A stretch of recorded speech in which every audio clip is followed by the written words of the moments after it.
You know, in about 2 weeks. I'd rather tell you in about 2 weeks from now.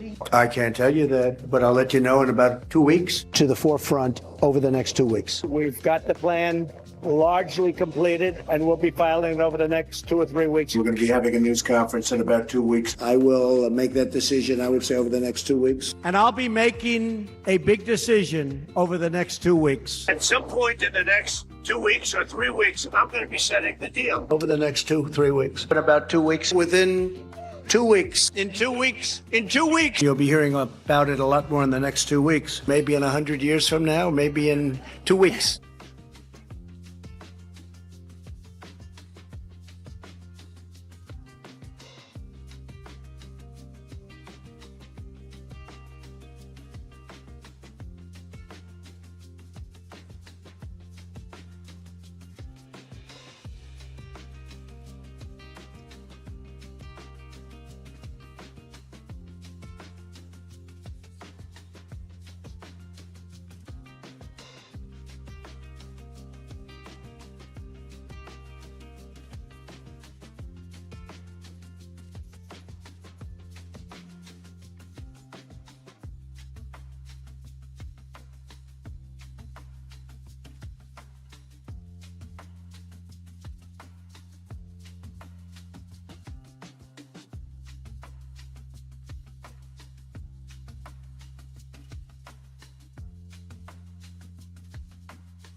Annie, she's like a tiny mysterious treaty from 1937, no cap real talk. Those huge alert ears, always eavesdropping on the secret whisper of buttons I drop. Her sleepy olive eyes outline like faded protest signs, like she's seen every stock market crash in a single blink. And bro, The way she moves, all sleek tabby shades, like she's pacing through my backpack's chaos, barely disturbing the deep zone. I love her because she's the quiet in the storm, the perfect reminder that even in chaos, some things stay graceful and undefeated. Also low-key, she judges pigeons harder than me. True story.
Z!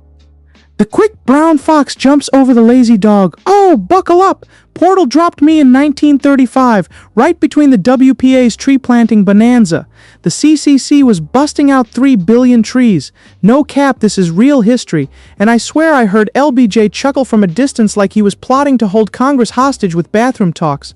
I was trying to nab this 1936 football vote button, so green it practically glowed, when a pigeon swooped in, and I had to jump behind a hay bale. The Pigeon Betrayal Chapter 3. Middle of no good. Anyway, what year do you want to drop into? I'm packing crumbs and unwanted knowledge.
"1926, bro. Okay."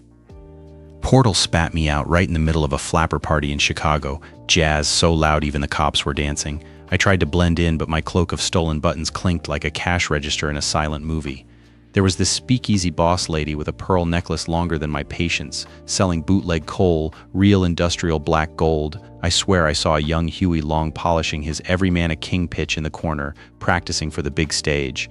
I lost a button to a rat and a quarter to a hunchback piano player who played the blues like he knew all the secrets. True history, not cap. You want a time hop with me next?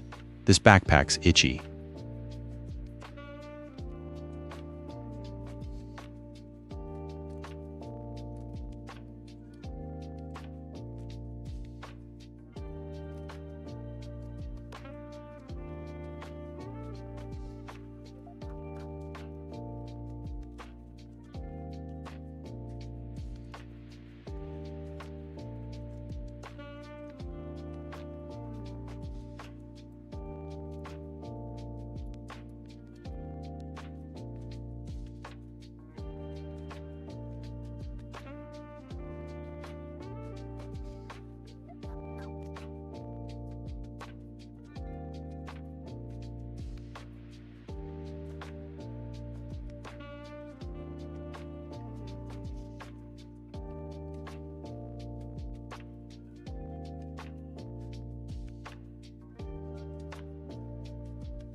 You are in a cult. I am not in a cult.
You know, in about 2 weeks.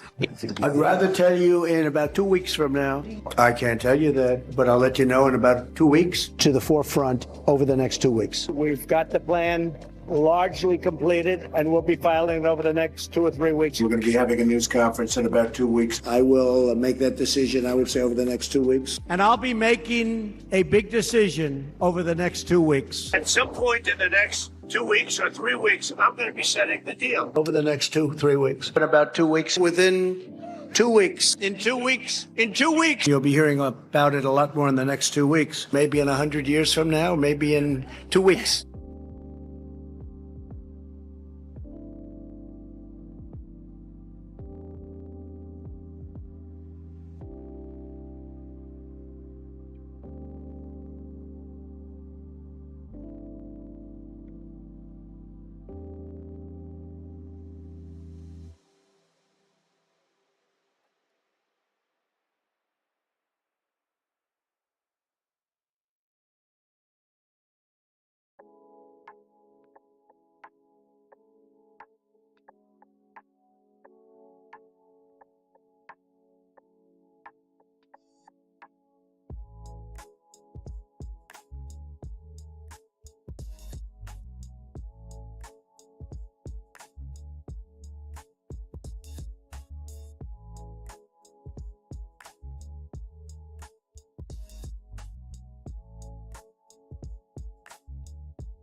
I'm back.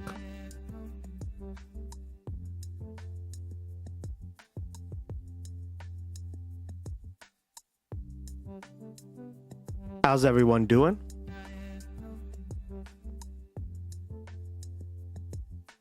Why is it zooming in?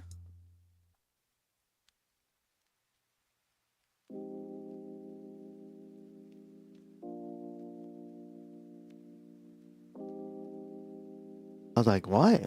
I left it at that. How you doing, guys?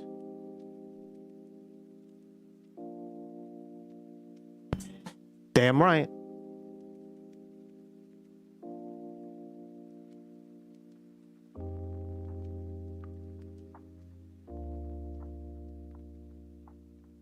How's everyone doing? Oh, I slept amazing last night. Awesome.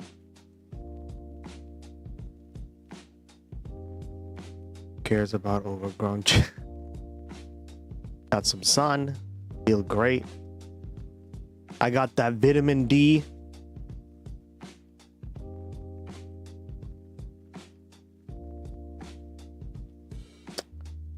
Gust, I thought you,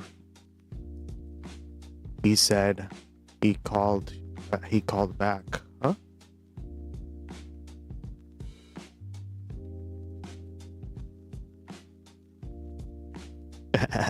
What? All right, guys, let's get to it. Gray Hester, what up? How you doing, buddy? I see you found some of the new emotes.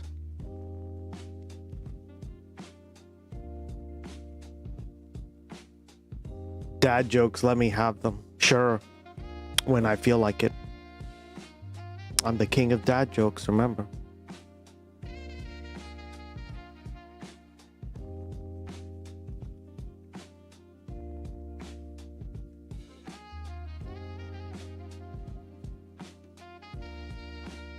Yes, taking them for a spin. Hell yeah. I'm trying to look. I remember which one was like the most popular. I think the evil out of the new one. Evil or Sus. Sus was pretty popular too. The Sus one looks great. Uh-huh. Uh-huh. I was looking at all the stats for them, right? Used like that's crazy. You guys have used them like 100 and something thousand times across the past 30 days. Sus and knife. Yeah, the knife one is great. That one's really good too. I mean, I love the new ones especially. Like the gun one is great. I don't even like guns, and I was like, damn, that turned out good.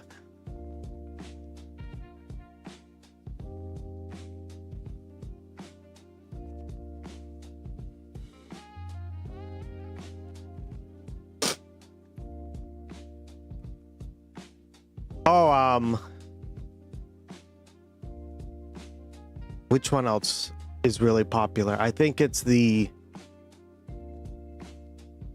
hold on. Oh yeah, so that one.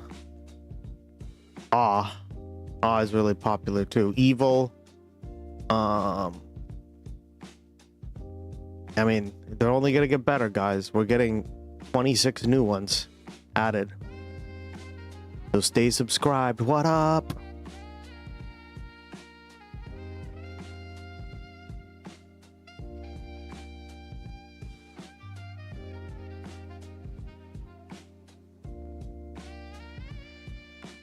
It's the pro streamer thing to do. What up? All right. So now it looks like Todd Blanche has been confirmed by a narrow vote of 50 to 49. Great.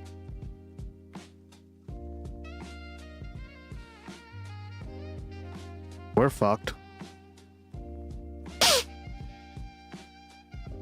Right, guys? Let's see.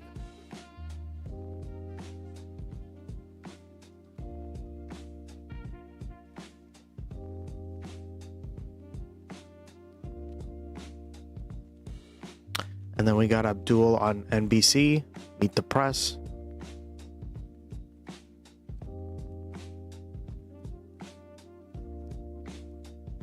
And then we're going to talk about when protests become terrorism, which is hilarious, right? Because we were just talking about that yesterday.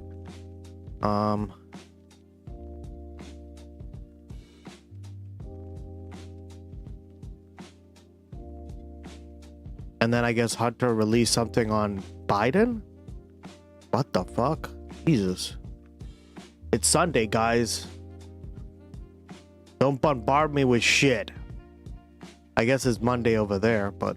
And joining me now is Michigan's Democratic Senate nominee, Abdul El-Sayed. Dr. El-Sayed, welcome to Meet the Press. Thanks for having me. Thank you so much for being here. Can you blanch toads?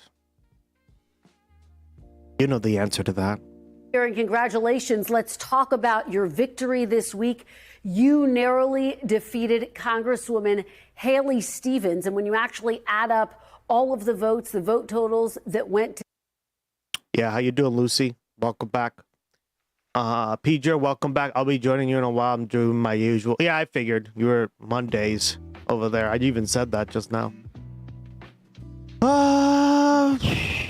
Let's see. Did I miss anyone? Living Lily, of course, you're here. What up?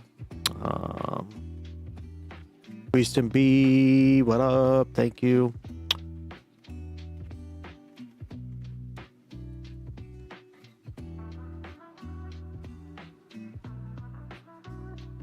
And the Rigel himself. To Stevens and Mallory McMorrow, a majority of voters actually ended up voting for candidates who are more moderate than you. So how do you win over those voters who voted for someone else? Well, thank you, Kristen. I really were just grateful for everybody who participated. And the overwhelming recognition of the vote tallies is that 500,000 more Democrats voted than did Republicans in that election. If that happens, we are going to win. I'm also going to say something that a lot of these people haven't said yet, and you're going to learn something. But I've noticed, right, this is just an observation. Maybe there's some scientific data behind it. But at least here in the United States, the Democratic primaries tend to be more conservative.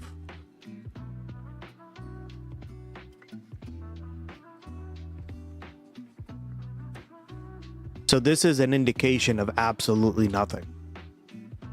Let me repeat that. The Democratic primaries are more conservative.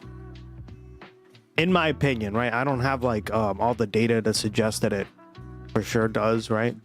But I've noticed a trend where in general it skews to the more conservative candidate, right? When you look at the overall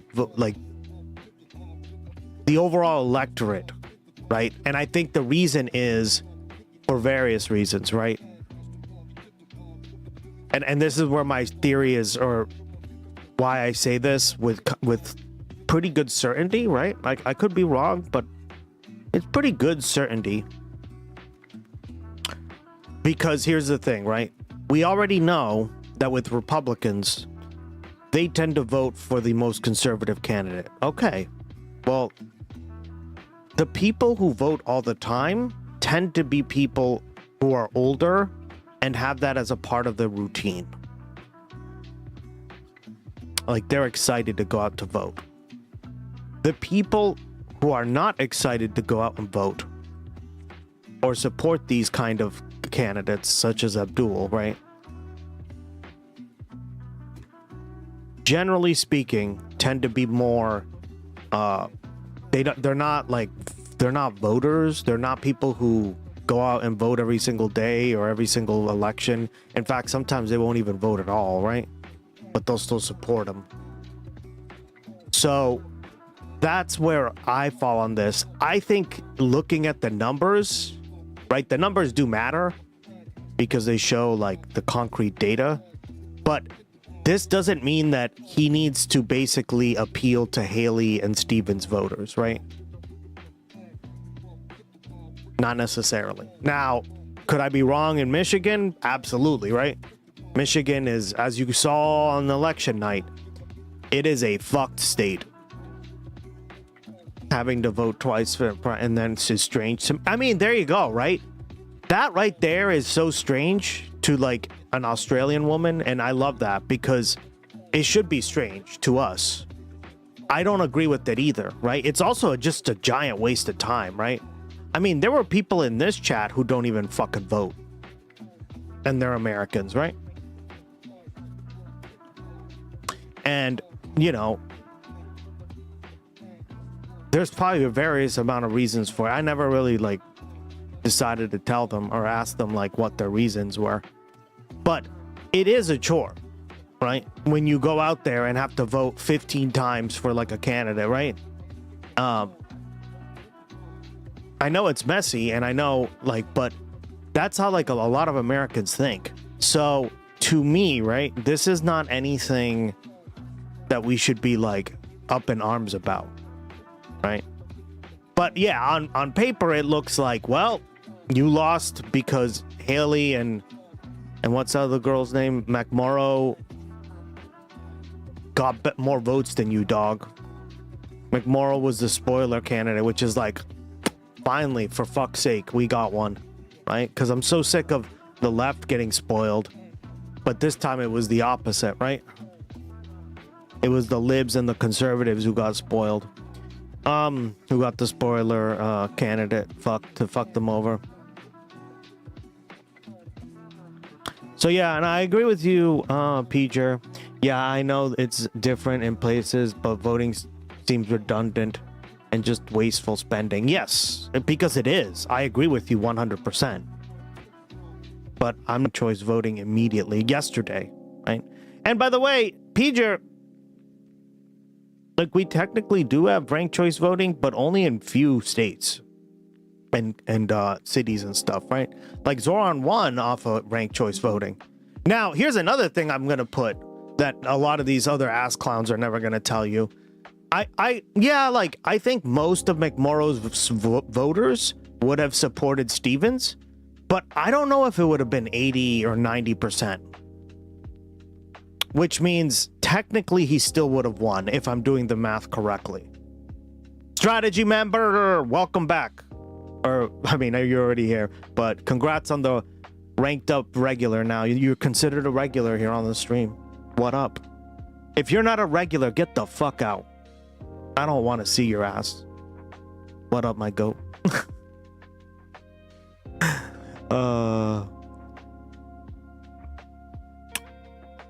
Yeah, so okay, it's stabilized. Yep. So yeah, basically that is the thing, right? So if you were to break it down, how many McMorrow supporters would vote for Haley? I don't know. right? I think the highest it could be is 85, maybe 80%, 20, which if you break it down, may have pushed her above. It still would have been really close, right? So these are things that like I want to like point out there because the press, the mainstream media will never tell you this crap, right? But this is like a more political science analysis on this crap that they will never tell you, right? It's just objectively true because just because you vote for a more like lib candidate doesn't necessarily mean you weren't going to vote for Abdul, right?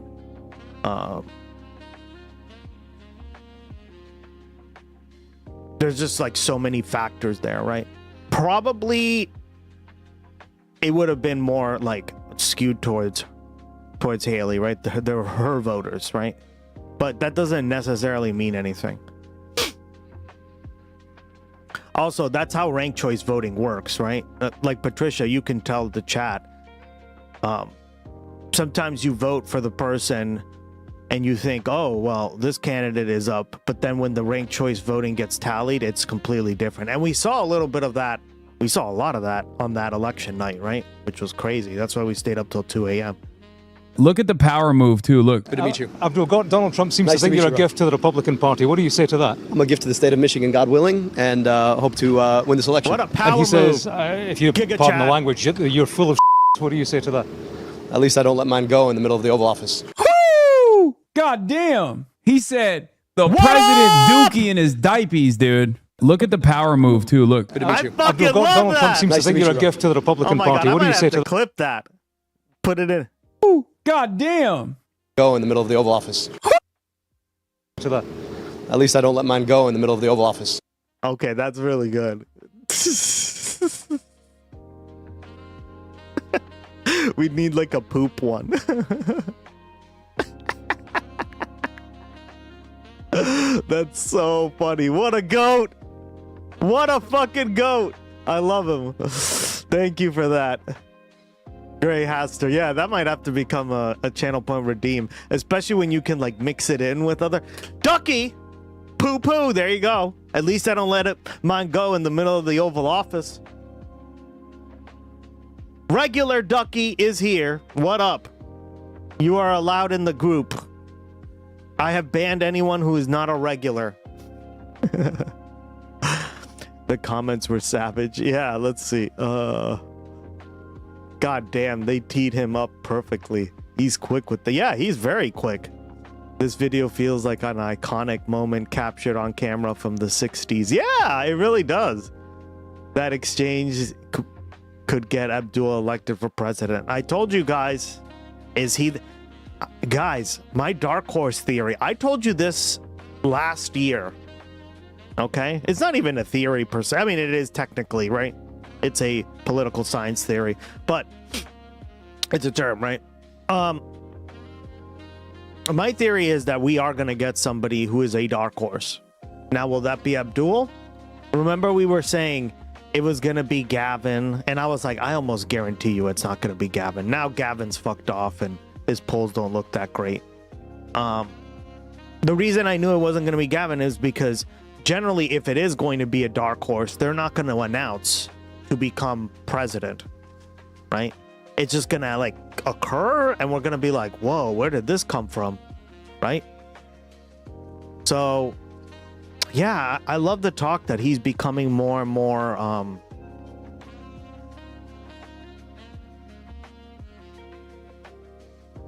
like considered for candidate of president of the United States, right?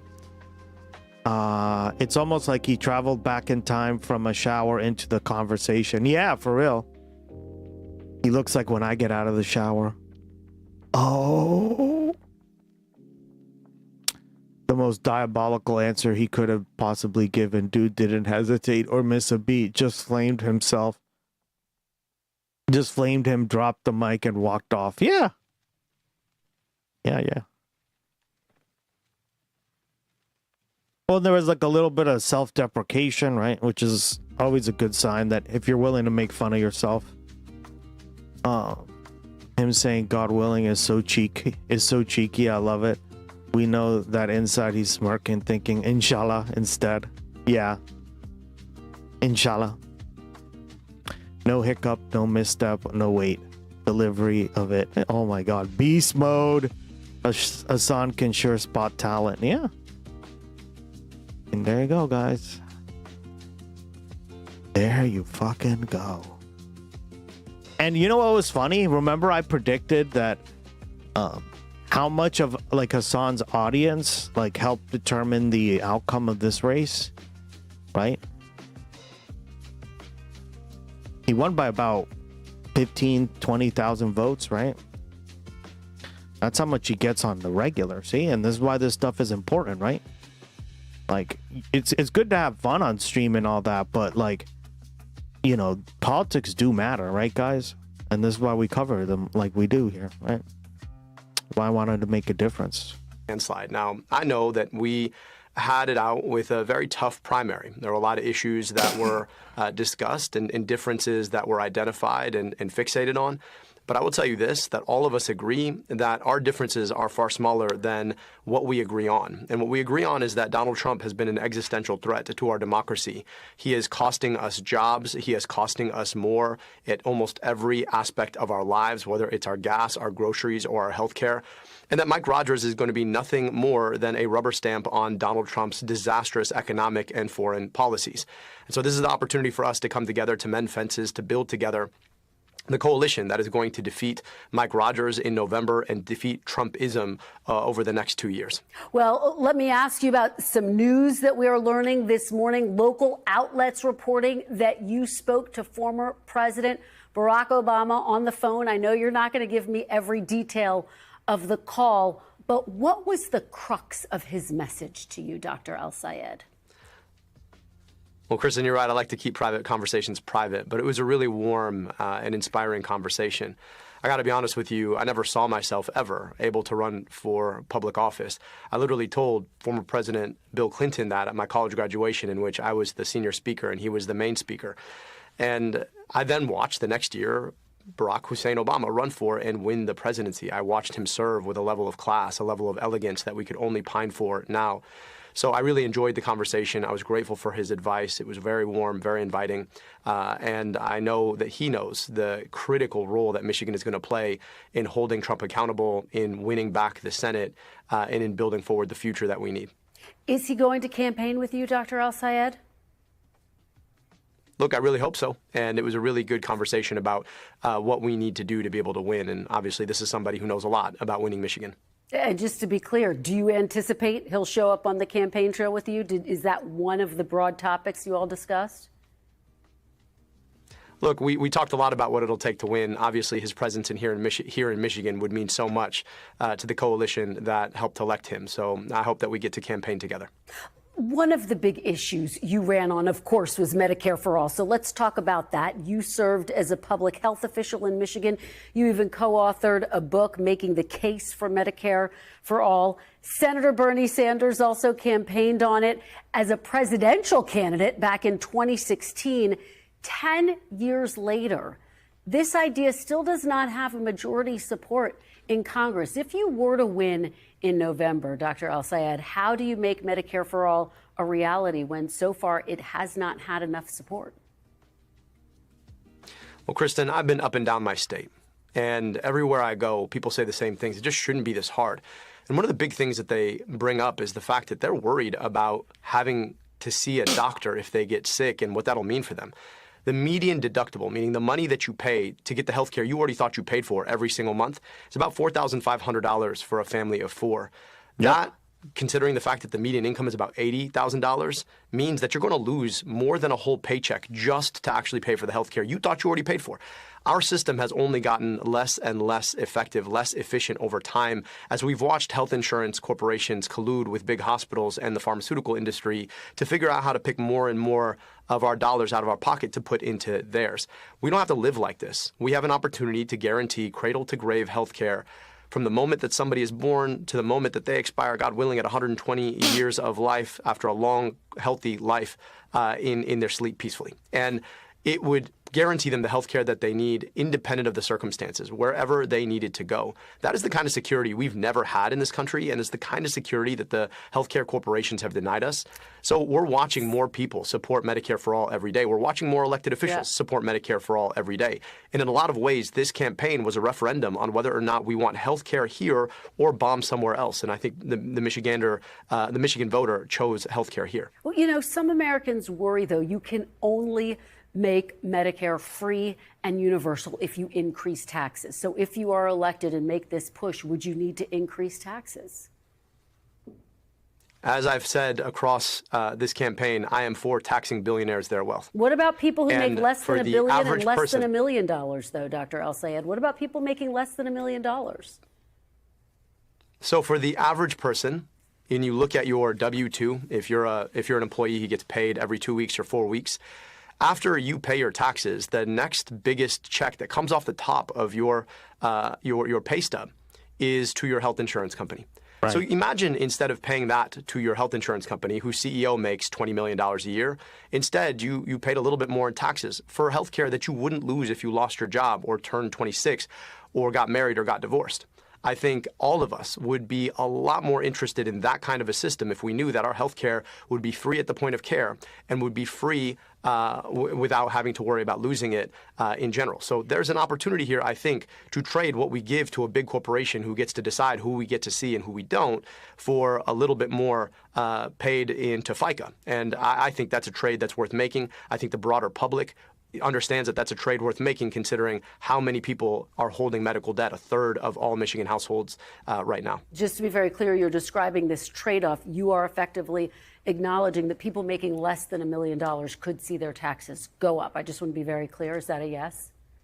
I'm saying that we'd be paying for health care in a different way. Instead of paying a health insurance company whose CEO makes $20 million, I would much rather pay for durable health care into a government, which, of course, we all know provides health care. Wow. Like, even the way he talks about this, right? So brilliant. Master. For seniors who need health care the most. So if I'm trading paying a CEO to make more money or paying government to guarantee me health care, I'm picking the latter every time. All right, let's talk about another big issue that dominated the campaign and will undoubtedly be a big... The ladder. What's a ladder? Who speaks like this? God. It's like he went to college. Imagine that. Topic of conversation in the general... Could never be me. God! Election, your criticism of Israel. President Trump had this to say after your win this week. I'm going to play it. Get your reaction on the other side. Take a look. He doesn't love Israel. He doesn't love Jewish people. When I first heard that term, right? Like, I remember when I was a kid, I was like, ladder? Why? But you quickly learn in books and stuff, right? And in especially college, that's actually a lot of people use that, right? The latter, right? Not the ladder, but yeah, the ladder. Yeah, it's just like he doesn't love the new toupee.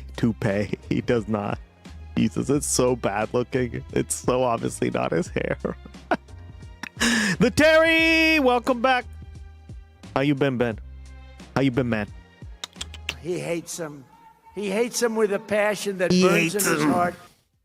What's your reaction to that, Dr. El-Sayed? I love and revere Judaism and the Jewish people. I believe they're a light unto the world. I grew up in a community that had a large Jewish population. I was so grateful to get to be invited to Seder and to Shul and to bar and bat mitzvahs. I'm really honored for what I learned and got to share. I've been to a few bar mitzvahs myself, because I grew up in a predominantly Jewish area as well, at least for part of my life, right? With my Jewish sisters and brothers. But they are not the same as AIPAC. Trump is all over the gender affirming care. Yeah, for him. But for everyone else, you get the suck a these nuts in Israel. AIPAC is an organization that spent, what, $30 million to be... Religion should not be a matter to a politician. I mean, it shouldn't. So that we could...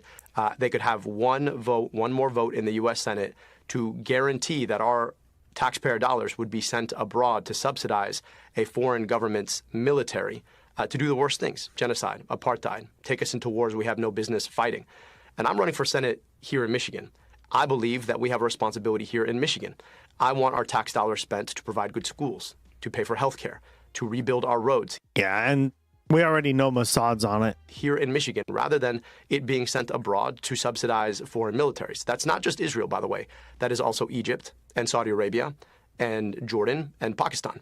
So I believe in international law. I believe in equal rights to peace, dignity, and self-determination for all people. I believe in a process that allows a free Palestinian people and free Jewish Israeli people to come together around what they believe the ultimate peace should look like. And I believe that our tax dollars should be spent on the things that are needed here in Michigan rather than to subsidize foreign militaries abroad. Let me follow up with you on that point. You've just reiterated that you would rule out unconditional foreign military aid to Israel. Just to be very clear, is there any scenario where you would approve more aid to Israel, more military aid in any form? Ooh. Well, if we were in a scenario where there were equal rights to peace, dignity, and self-determination for... Your skin is glowing. It does look very sun-kissed today, right? It's because I got a lot of sun today. For the Palestinian people and Jewish Israeli people. And they had come together to achieve that ultimate peace. And there were circumstances in which that was guaranteed. There would be a very, very different circumstance. But for right now, we are in a situation where we are... Gus is pregnant. I'm glowing, guys. I'm glowing because I'm pregnant. Continuously subsidizing the military of a state that has behaved in ways that can only be described as rogue. You think about the genocide in Gaza. You think about the continued attempt to annex southern Lebanon. These are things that we cannot subsidize, considering the fact that we have kids who need better schools and better roads and bridges and better health care here in America. You're saying you would not support sending aid to Israel, which was attacked by Hamas, but you have also said that you would support sending military aid to Ukraine, which was, of course, attacked and invaded by Russia. By the way, base take. This is a good take.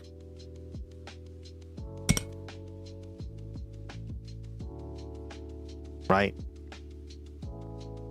This is exactly what we were talking about with the International Committee of the DSA, how they were like more wishy-washy on this stuff, and then the opposite is true when it comes to Abdul, right? Even though he's technically not DSA. I think, Bill. Where do you draw the line?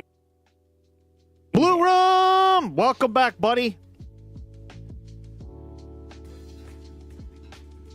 Well, in Ukraine, you're talking about attacks from a leader of a neighboring sovereign country who clearly violated international law in attempting to breach the sovereignty of the Ukrainian public. That is conditional on that circumstance. We have been offering unconditional foreign military aid to Israel, independent of the circumstances, for years and years and years. And might I say, it's not just Israel, it's also Egypt, it's also Jordan, it's also Saudi Arabia. That's the difference. It's about the conditions. So when we're talking about taking on Putin and his violation of international law, I do believe we have a responsibility to uphold international law and therefore to support Ukraine in its efforts. You have said, and I want to talk about your political identity now, you have said you're not a democratic socialist. You were backed by Senator Bernie Sanders, who, of course, proudly says he is a democratic socialist. You've even attended events hosted by the Democratic Socialists of America. Where do you differ from Senator Sanders? Is there one policy issue where you can point out a difference? Capitalism. You know, I'm a scientist, and I believe in good, thoughtful, evidence-based solutions to problems. You know, when it comes to the question of capitalism, allocating capital based on supply and demand, at the level at which it's supposed to work, where you have free entry and exit into markets, you know, I support that idea. I understand right now, though, that we don't live under capitalism. We live under corporatism. Yep. You have huge corporations that have used their power, in effect, to try and buy politicians so that those politicians will turn around and help them use government to protect their position. By the way, I'm almost guaranteeing you this is all a fucking facade. He's just saying this because he knows he's in Michigan, and if he calls himself, right? And why do I say that? Technically, Bernie hasn't endorsed, what is it? Francesca Hong, right? We learned about that the other day. And part of it is like, does he think that she has a chance of winning? right? Like Gus is pregnante. I'm glowing. Blue room. She's saying I'm glowing. I have my glow up phase right now. I always laugh when people say that. I'm in my glow up phase.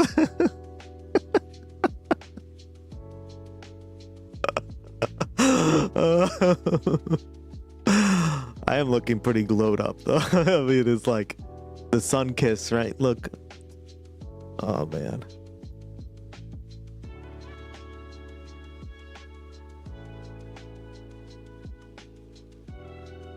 In markets. That is anti-capitalist.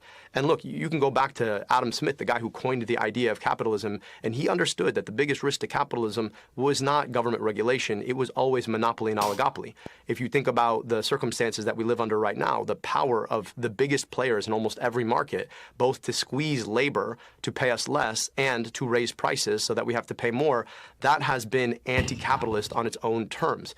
And so it's not that you have to be a socialist to believe that the government has a role in protecting a market. I think anybody kind of like looking at this, like I just can tell by the words he's using, this is all just like him. It's not that he's like, he's just like phrasing it in a different way, right? He's saying abolish the police without saying those terms, right? That's what it sounds like to me. Guaranteeing us healthcare or fixing our roads and bridges or providing us good schools. It's that you have to understand what capitalism And remember, guys, they worked because he barely won.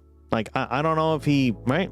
Is and how it works. I want to give you an opportunity to respond to some of the other attacks against you. This is an ad by the Republican Party. Take a look.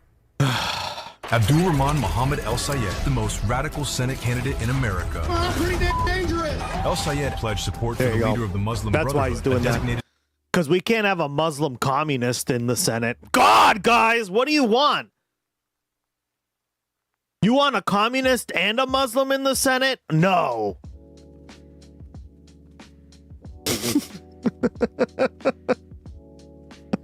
Islamo-communist? God, what's wrong with you people? Foreign terrorist group. Radical, dangerous. How do you respond? We always knew they were going to go here. I mean, notice how they chose to use. Guys, you guys have been using that ever since my fuck up. It's so funny. Goosty to see you. Gus to see you. Gusty to see you. One thing I've noticed from watching many of the street interviews, Americans don't like losers, so they will vote for whoever they think will win. Policy be damned. Correct. Yeah, I think that's another thing is, like, they don't like losers, right? They want to see the person, they either want to see the underdog who has a good chance of winning, or they don't want to vote for losers. Right? And that's what I like about him is that he never comes across as a loser, right? It's incredibly hard. Even all the stuff that we've talked about, right? Like it was closer than we would have liked because maybe the open primary, right? A few factors that we were talking about earlier, or last stream. But Americans don't like losers. Yeah, that's a huge point. And I think losers could never be me. If you're a loser, get out of here. My full name in echoes to exactly what they did against President Obama. At the end of the day, it's not radical to believe that people should be able to afford their groceries. It's not radical to believe that you should. It's ironic. Islam and communism don't really go hand in hand that much. Not to mention that if they did, Christianity is closer to communism than people are willing to admit. Give your worldly possessions. Yeah, I agree there. Although there are the Sunni. Sorry, not the Sunni. The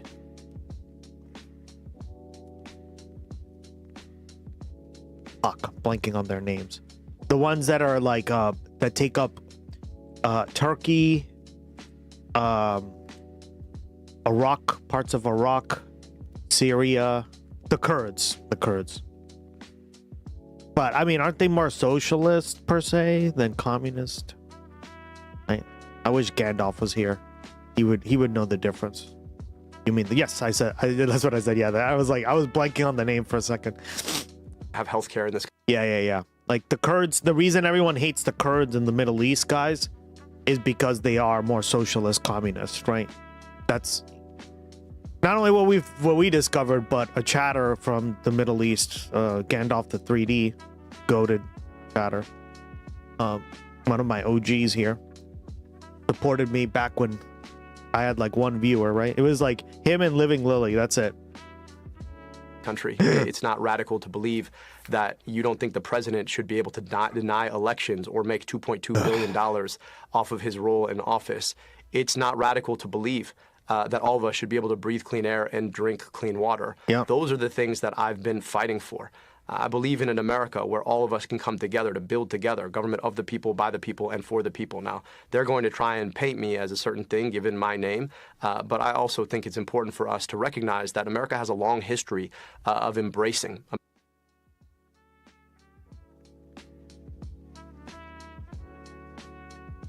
They're more socialist, but also, yeah, this is what I mean. Like, they're more territorial, right? I don't know. And that's why I say, like, as a socialist or a communist, I don't know, to fight for land like that is kind of silly, right? Because you should be operating off that kind of like more federation style diplomacy, but that's not the facts on the ground, I guess, in the Middle East, you could argue, but I don't know. It's a whole mixed bag. Are ironically not Muslim for what I recall. They fight like hell to consider what they still are in the race territory of Syria. Living Lily reported you when you had one viewer. Harsh. No. She was like one of my first streamer, like chatters. How long have you been following me for? Let's see.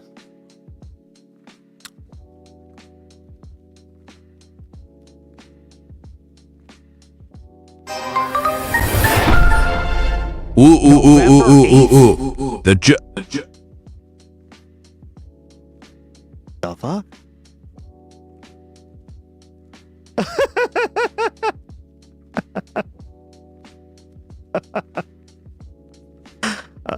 Okay. Hold on. There's an update. I told you, there's an update every day on this fucking thing. It's kind of silly now. The most base thing about them is how women are treated more equally. Yeah, more equally. Well, it's because they're more left-wing, right? If you're even on the socialist spectrum, I think in general you're going to be more about equality of the sexes, at least. I would hope, right? Not necessarily, but sure. If everyone oppresses you, then you have other few options. Is really excuse. Yeah, I do think that we want to get to a world where, like, this is one thing I just disagree with a lot of people on Twitch now. There's a lot of like grievance politics, and like where we draw the line is really important, right? Because of course, like, you know, oppression and stuff are really important to take, but ideally, right? I'm saying philosophically, we do eventually want to get to a point in this world where we put aside like past grievances and we move on together. Now, are we there yet? Absolutely not. So I'm not even going to pretend that. But like ideally, I agree with you, strategy member. Like that aspect of the Kurds is still very like warlike and militaristic. Now, is that because of the times? Probably, but I'm also very optimistic, right? So I want to see more like, basically I want an episode of Star Trek, right? Where I want to see two sides being like, hey, we were wronged by this side, but we're willing to put things aside and like come together and create a better, more cooperation with the opposing side. And hopefully that will help everyone in the long run, right? That's like the ultimate goal. And I think a lot of times people focus on the past, right? And the past is important.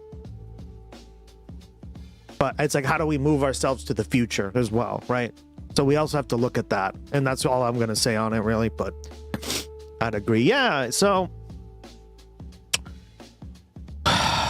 willing to open the door, you have to make yourself strong enough to point that they... Exactly, right? That's what I'm trying to say. That the Star Trek example is just like a perfect example of it, right? Because you see this a lot on the show. Like, one side will be like, hey, we want to make peace with this one side after 50 years of war. Hey, what do we do? And like the Federation often helps like create a dialogue, right? Like, that's the ultimate goal, what I want, right? To put aside this crap. Now, is it going to happen? I mean, not today currently, because there's a lot of fucking problems and we don't even have a system like that. So what are we talking about? But ideally, right? Philosophically, I want to live in a world like that, where we kind of like put those differences aside and work together. But they stole my rubber ducky. Yeah, exactly. America is a lot bigger than... Suck it up, Buttercup. God, Rigel. And very small people like Donald Trump or J.D. Vance or Mike Rogers. Abdul's chill. Yeah, Duncan, how you doing? Welcome back. Good to see you again. Want to make it out to be. And so I'm grateful for all that America has given me, and I'm grateful for the opportunity now to put myself out there and ask my fellow Michiganders for their stake in our democracy to be able to build an America that's more just, that's more equitable, that's more sustainable, that's more empowering, that's more American than the vision that Donald Trump, J.D. Vance, and Mike Rogers have for it. You know, you face scrutiny for campaigning with socialist streamer Hassan Piker, who has made a series of inflammatory comments, as you well know, including saying America deserved 9/11, describing Hamas as a lesser evil than Israel. Do you plan to continue to campaign with Hassan Piker in the general election campaign? Look, I'm less concerned now with who I'm campaigning with, a lot more concerned about who I'm campaigning to. We got a lot of work to do to continue to build the coalition that's going to be Mike Rogers. Would you welcome him, though, on the campaign trail with you? Like I said, I'm a lot more focused on who I'm campaigning to. So I think we have this notion sometimes on shows like this that we cannot or should not talk to certain groups of people. And I'll tell you that the 3 million people who listen to Hassan are people I want to make sure understand that there's a pathway into our politics around getting money out of politics. Some of these questions are so Fox-coded. Yeah, absolutely. Condemn Hassan Piker. Yeah. So you got to condemn him. God, Ducky. I blame Ducky. He's in Michigan right now, so it's Ducky's fault. But money back in pockets and pass Medicare. Do better, Ducky. And so I'm going to continue to have the conversations with those folks who we desperately need to reach out to, just like I'm going to continue to have conversations with seniors in senior homes, folks up north, folks in Detroit, folks in Grand Rapids. So again, I'm a lot more focused on who I'm campaigning to rather than who I might campaign with. When asked about Hassan Piker's comments on 9/11, Senator Bernie Sanders called it a dumb statement. Do you agree? Do you disavow those comments that America deserved 9/11? Of course. Blame the duck. Of course it was a dumb statement. And of course, I think Hassan himself would say that was a dumb statement. He disavowed it. So yes, America didn't deserve 9/11.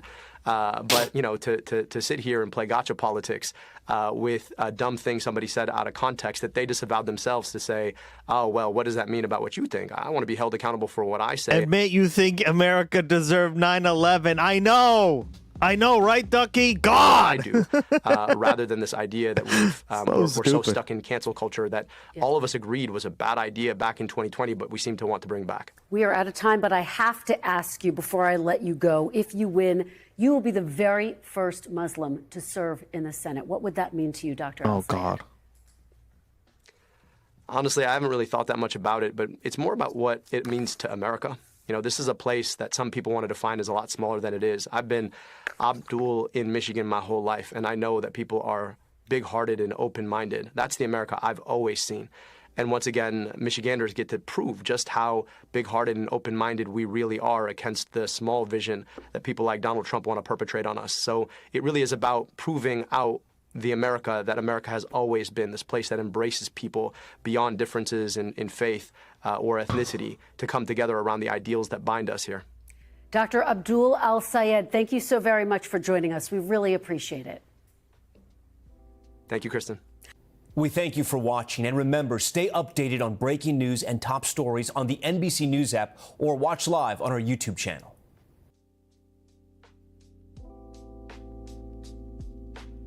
All right.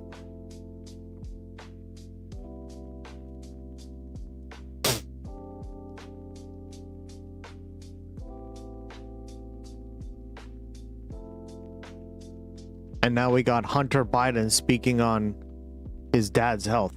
One of the biggest criticisms centrists have had is that progressives don't know how to build coalitions. So I don't know why she's questioning him on building a coalition. Right? The only thing that I say about my dad, about his health right now, is I wish he would complain more, because it's not good. The cancer has spread, is metastasized into his bones and further.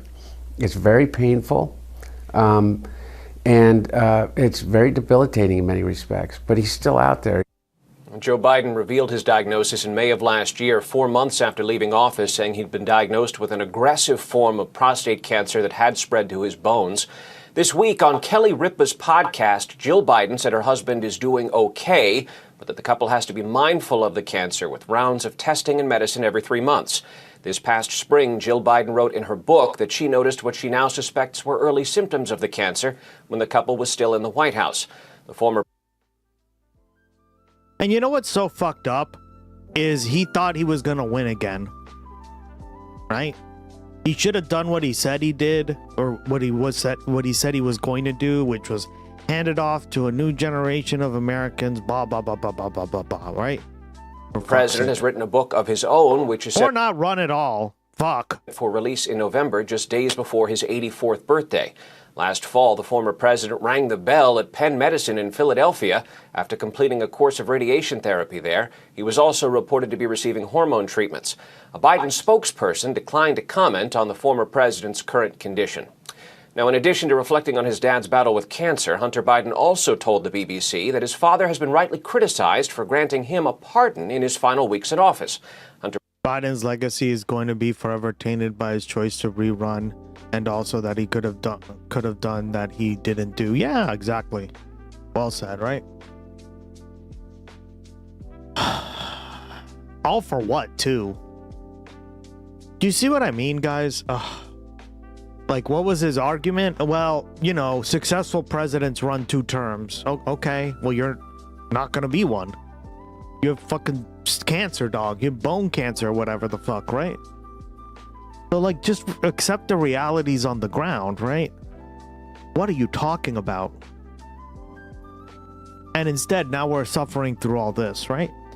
So, like, these people, I'm so done listening to fucking, like, centrist libs and all these ass clowns. Hey, outer signal! 25 days in a row, what up? Do you speak it? Thank you, yeah.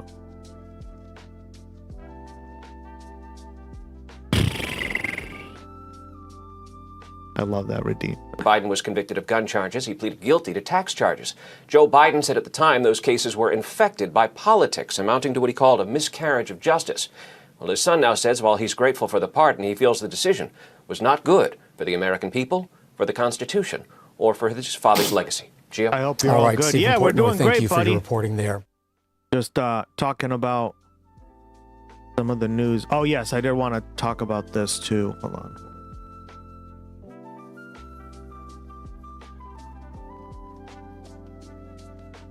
But first, let's see AOC's. I guess they were interviewed the. Okay.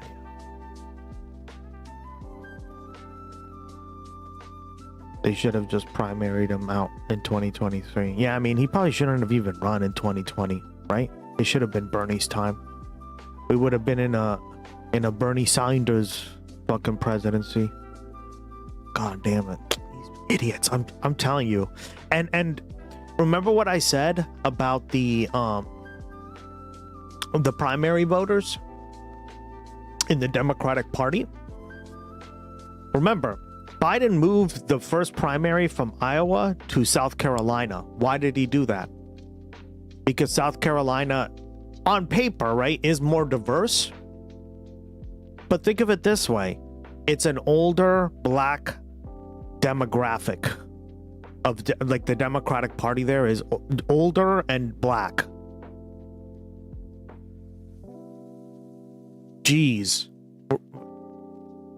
it's basically solidifying, right? That part of the Democratic Party, the centrist party. We need to do away with this whole system. Like, I'm so sick of these fucking primaries. They should all just happen all at once, and everyone just fucking votes. It's really that simple, right? Because they always have a cascading effect. And the Democrats never win this lesson. First, it was in 2016 with the super delegates, right? Bernie got fucked over by them. Right? She had like 700 something to 1,000 over a period of months, right? Leading up to the elections ahead of Bernie. Well, yeah, that's going to have an effect, right? If you just like pledge your support the minute that they become a candidate, you're going to be ahead on the poll, right? And that's going to have like a psychological effect on the average voter is what I'm saying. On top of the fact that, like I just said, the average primary voter in the Democratic Party is far more conservative, right? So they're conservative for somebody like Hillary or Biden than Bernie, right? And this is the key point that I want to make, right? Because that also goes back to what I was saying earlier. This is why, like, you can't rely on just primary voters. You have to go, like, primary voters make up a small percentage of the average voter, right? Most people don't vote in the primaries here in the United States. Y'all should just make voting day a holiday. Well, that's another thing, right? We don't even do that. Why is it on a Tuesday? Right? Tuesday is when most people work. Right? It's very rare that you get off for Tuesday. If you work retail, maybe, right? And that's a big maybe, because a lot of times Tuesday is, hey, what's up, Eleni? Welcome back. Congresswoman Ocasio-Cortez joins me now. Thank you for being here. God, you're only a semi-regular, pathetic girl.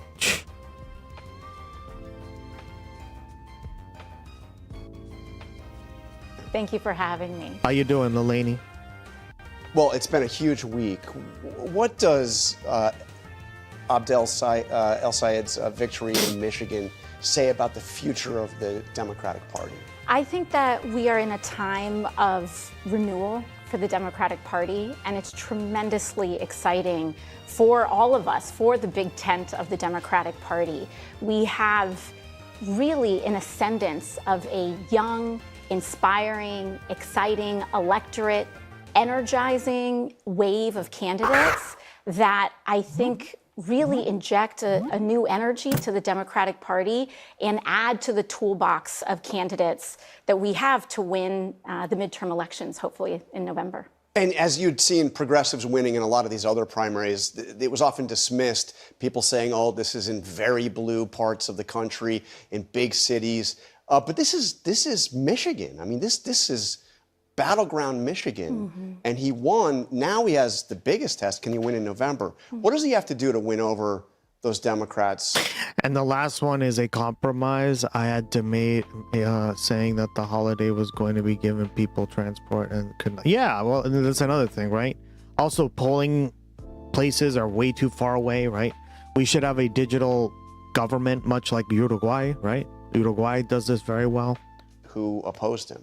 Well, we covered that too. You know, I think that this really is a moment, not just in Michigan, but across the country, where the party is unifying. The party is unifying, and it is focused on the November elections. We understand that our priority is the working class of this country. And we have to make the case that we're here to make people's lives better. And the Republican Party right now is jacking up prices, making housing impossible to afford.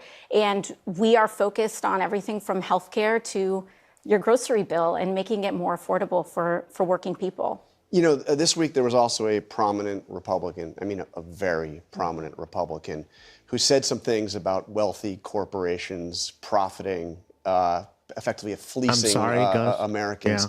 It sounded a lot like what I've heard you said. I want to play this and see your reaction. Sure. They're making too much money. Yeah. Okay. Based on a shortage, they're making too much money. I don't like it. When you look at one company where they made 12 times what they made the year before, they're going to give some of that back to the public. And they better cut the retail price, the consumer price. Oh, damn. He got like 3 portals ago. Damn right. He knows. Well, that was Donald Trump, obviously talking about oil and gas companies and high gas prices. What do you make of that? I think that every day. I mean, that's Talking crazy, about- right? Better cut the retail price, the consumer price. Well, they better. Okay, well, how are you going to do that? See, this is my problem, is this guy is literally Herbert Hoover, right? We went over voluntarism and how bullshit that was. Remember that, guys? You can't voluntarily have corporations cut prices like that. It goes against pretty much everything that they stand for, right? Which is just maximizing profits. That's like the #1 rule. That was Donald Trump, obviously talking about oil and gas companies and... Why does he like him, Gus? high gas prices. What do you make of that?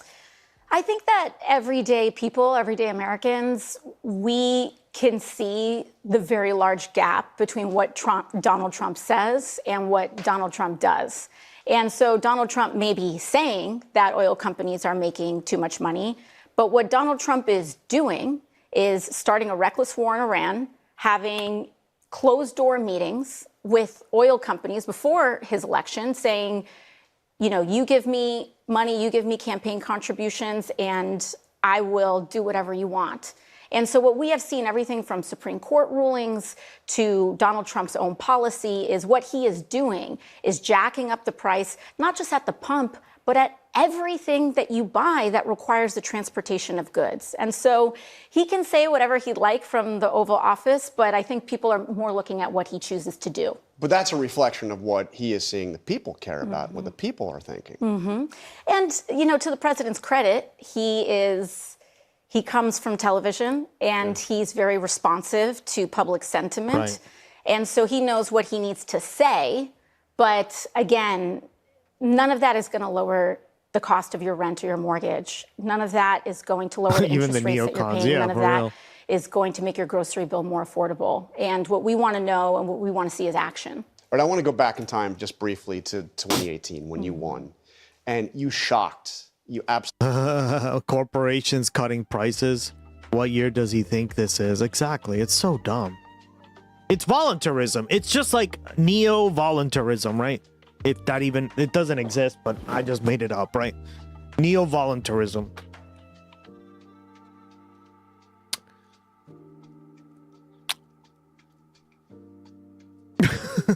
Like, it's not gonna work because it didn't work back in Herbert Hoover's time, right? Absolutely shocked. Someone was calling for Liz Cheney to run in 2028. Thanks for the laugh. World. What a We saw joke. the pictures of you Oh my God. that night. You were obviously shocked Sarah that you had Longwell's won. gonna You suck probably her don't off, recall right? this, but I interviewed you hours later, the next morning, and let's just play just a little bit of that. Sure. Judging from the reaction that we all saw of you on television, it seemed to surprise you as well. It did. You know, I wasn't even checking the election results at all. I wasn't even following the precincts coming in. We had driven straight to our little party at a little billiard spot in the Bronx, and we hopped in, and I just kind of walked into a TV set, and I looked at the screen, and I saw not only the numbers, but what those numbers were, and it was a complete shock. So, I mean, you sound there a lot like you sound today, but you've changed as well, right? How have you changed since you came in as this insurgent rebel at odds with the Democratic leadership? How have you changed? You know, I think life has a way of That's what I think. really weathering you and adding to your context and your experience. It humbles you, but it also emboldens you in a lot of ways. And I think it has been the greatest privilege of my life to be able to represent the working people of my congressional district. And I think some of the ways that it's changed me has been to be able to come in with so many aspirations for our country, and then to have the remarkable opportunity to be in the arena and try to make the country a better place, challenges and all. And I love that it's hard. I love that I have to, and I get to engage with people from all across the country, elected officials from all across the country, to try to actually fulfill our dreams to guarantee health care to every American. And you continue to push for change in the Democratic Party. Oh, shit. You did something in Korean. But you're also one of the most prominent figures in that party right now. Your endorsement is incredibly valuable. I've noticed that this time around, this election cycle, you have not endorsed candidates that were challenging Democratic incumbents in the House. And somebody took note of this. A fellow progressive wrote recently, the headline in The Hill was, "Today's cautious AOC would not have endorsed the AOC of 2018." Because you were obviously running against an incumbent. I mean, that's probably correct, right? What's your thinking there? You know, I wasn't endorsed by anybody when I was running. Your friends. Yeah, just some friends. So yeah. I wasn't endorsed by I don't think I was endorsed by a single elected official when I was running for office. And, you know, I think when I see so many of these incredible insurgent candidates that are running today, that's part of what makes me so proud of them, is that they do not answer to any master. They are not beholden to any corporate interest or any party boss. And they are completely independent. Poor billionaires, I know. Which allows them to be responsive. Oh, I love that to their emote. community. It kind of reminds me of the Beauty and the Beast. Oh, that's one of my favorite. That movie has one of the best like Disney intros, in my opinion. Just like the little like tale they tell at the beginning of it. It's really well done. And the people that elected them. And I think that in many ways that makes... It's very like melancholy. Rest now, brother. We have the watch, and I'll see you in Valhalla. Right? That's the word. It's very melancholy.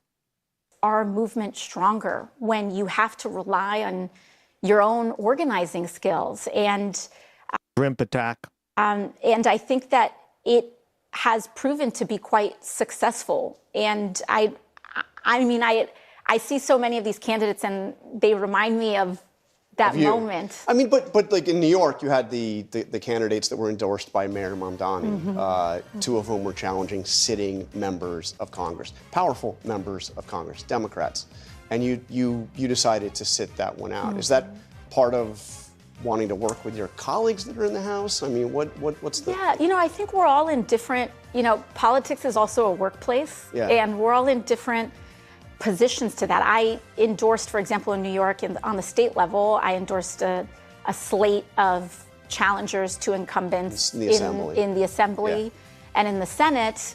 And I don't work in state government, which gives me a greater freedom to be able to do that and to assess it. And I'm very grateful, you know, that we now have a progressive movement that doesn't that is in large enough numbers that, you know, it used to be that you could fit 5 people in a closet, and that was the caucus, and now we've grown into quite a successful movement. So you have Wisconsin coming up next. Francesca Hong, who is the Democratic Socialists of America supported candidate for governor. You haven't endorsed her. Are you going to? No, I haven't endorsed in that race. My focus had... Elaine just got a 7-day stream streak. www.whatatelaine just got a 7-day stream streak. www.whatatelaine just ayacha. Kongsanjui se andogi chogi boinda ehe ayacha kongsanjui se andogi chogi boinda ehe ayacha kongsanjui se andogi chogi boinda ehe ayacha kongsanjui se andogi chogi boinda ehe ayacha kongsanjui se andogi cho기 보인다 노동당의 전사들 하나로 뭉쳤다 빛나는 새 승리 우리를 부른다 어서 가자 빨리 가자 천리마 타고서 창조와 혁신으로 새 기적 올리자 에헤 에야차 조국 통일 새날이 밝아온다 수십 년을 하루로 달리어 나간다 건설과 증산의 불길을 높여라 어서 가자 빨리 가자 천리마 타고서 후손 만대 행복한 낙원을 꾸미자 에헤 에야차 노동당 기발 따라 나가자 에헤 에야차 노동당 기발 따라 나가자 에야 에야차 노동당 기발 따라 나가자 에야 에야차 노동당 기발 따라 나가자 에야 funny. Good one, Eleni.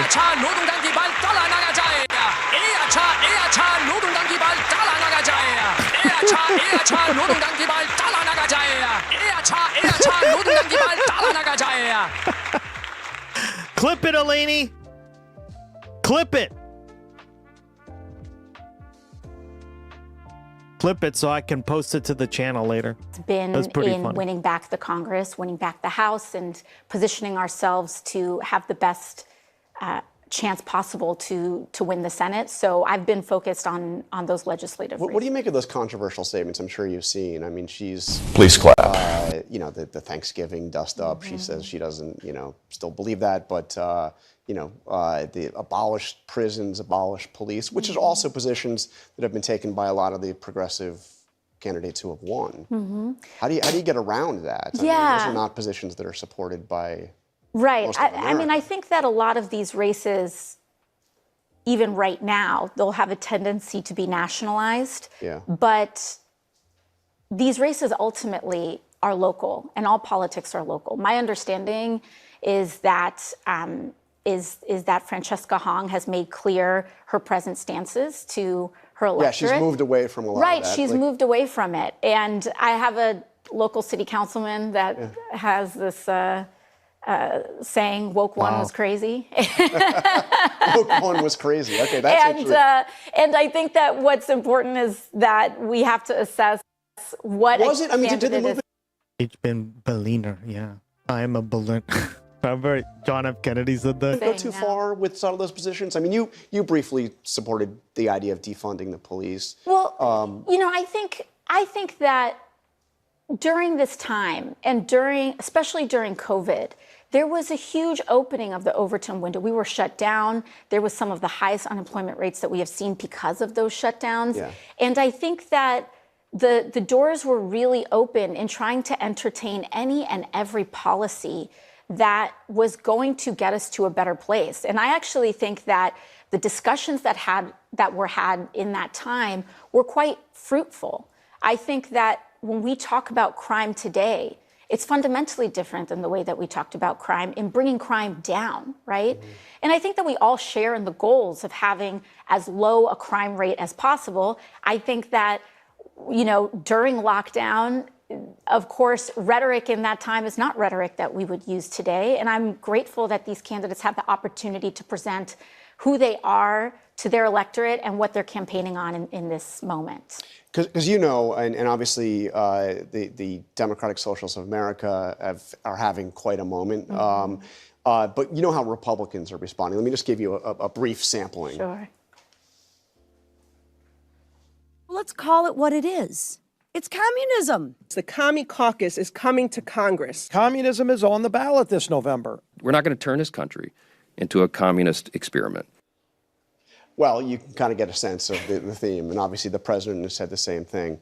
But by the way, just a quick definitional thing. What, in your mind, is the difference between socialism and communism? I think, to me, the fundamental differences, there's many. Yeah. One prevailing one is democracy. And I believe that democratic socialists are fundamentally pro-democracy. And we believe in the ballot box. We believe in respecting the outcomes of elections and governing democratically and ensuring that the ideas and policies that are implemented are won through popular vote and popular opinion. And so I think that's why so much of what we focus on is also making sure that we are providing for the majority of Americans, guaranteeing health care, raising wages, strengthening the right to a union. And I think that that's at its core what we're about. Are you still a member of Democratic Socialists of America? Of the New York City chapter. The New York City chapter, not the national? No. And what's the difference? So every DSA chapter is formed. Yeah, like the fact that they even have to ask this is so stupid, right? Because we went over all this on the stream, but it's like every local chapter is different, right? So if your local chapter's based, vote. Or sorry, join. Right? Join it. I think I was talking to a kid the other day, and he told me that his local chapter is like they're anarcho-communists overwhelmingly. So they don't believe in like the Stalinist like USSR type communism. They believe in like more like Star Trek, basically, right? Locally. Yeah. And so something wild happened to me. What happened? I'm watching. Yep. Let's see. So the New York City DSA chapter, those are folks that you know. It's kind of like your local union chapter. Yeah. And yeah. So, because I know there was that strange moment in 2024 when the national chapter like took away your endorsement. Yes. But I was looking through the DSA. I was in bed last night after your stream, and guess what happened, motherfucker? I got stung by a fucking wasp on my back. Oh. I blame Elaney. What did you do to piss it off? Program, and this is the national program. I'm sure you've seen the document. It was adopted just a few months ago. But some of the positions here: defund the Department of Defense, close overseas military bases, abolish the police and prison system, grant amnesty to all immigrants in the U.S., replace the Supreme Court and executive judiciary with a chosen by lower to Congress, abolish the Senate, public ownership of corporations and essential industries. All this stuff is replace the Senate. Replace the president and the Supreme Court with an executive and judiciary chosen and by lower than Congress. What? I mean, those are some positions that you're going to be hearing a lot about this fall from Republicans. And I think I mean, it sounds like they want to reformat it. So we're also going to be hearing a lot based on what you just said, and we already read their platform. So yeah, about that's Donald what Trump's commitment to getting us into a reckless war in Iran, Yeah. his collaboration with big companies to make sure that everything from groceries to rent Groceries, stay that sky word. high. And I think that people are less interested in these Wasps academic. need to be sent off to Mars. Yeah, they're the devil. Hail Satan!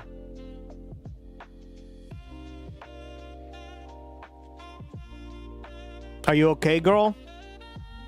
Did you get the stinger fucking pulled out of your back? Debates, and they're more interested in how we're going to bring their bills down and make sure that they can afford to see a doctor. But do you see, I mean, are those positions you support? No, but I think that It wasn't that bad. Oh. At least you got some sleep. Until they bit you. Until they stung you. It felt like a blown out matchstick. Okay. Which sucks, but not the worst. I know exactly how that feels. Because I've done it to myself to see if I can like withstand the pain, and I'm like, it's not too bad. But I was like, this is a free country. Everyone can have all sorts of beliefs and they can organize around them, and you're free to do what you like and, have conversations with your neighbors. But my job as an elected official is to guarantee healthcare in America. And that's what I'm focused on, and that's what I seek to do. And what do you say to the moderate Democrats who say, first of all, that they are capitalists and that those positions are going to doom the Democratic Party? Because again, they're not positions that are supported. Yeah, I mean, of course, they're free to have their economic identity as they like. And, in terms of dooming the party, the idea that there's a diversity of thought in America among everyday voting people is a fundamental fact of our country.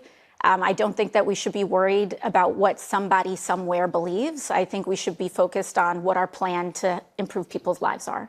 Another person who's been made an issue is Hassan Piker, who obviously endorsed Abdul El-Sayed in Michigan. You've been on his AOC being nice, stream, at least a few times. She could be nice. Wow, he's somebody who said, Women.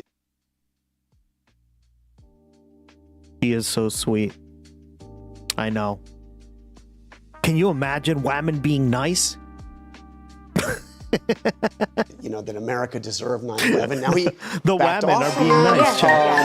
but he said a lot of controversial things. Is he somebody that should have a role in the progressive movement going forward? I think when we look at our elections that have happened, we have lost young people. Much hay was made about the fact that we lost young men in the last election. And many of the same consultants that are wringing their hands today were the same ones talking about how we need to go on Joe Rogan and we need to be not so, willing to engage in cancel culture. And I think that the flip-flopping on this is a tactical debate that they may be having. I think the fact of the matter is that Democrats can go on Joe Rogan, Democrats can go on Fox News, Democrats have a responsibility to build a winning coalition, and young people are engaging in mediums and conversations that we have a responsibility to attend to and be responsive to. The chat froze, guys. 1 second. Yeah, there it is. Even right now, when we look at this insurgent wave of what is happening, oftentimes when people are doing that Monday morning quarterbacking and what demographics voted where, the big one that's being ignored is the generational tidal wave. What up, my goat? Tsunami. You see it in the poll. Welcome back.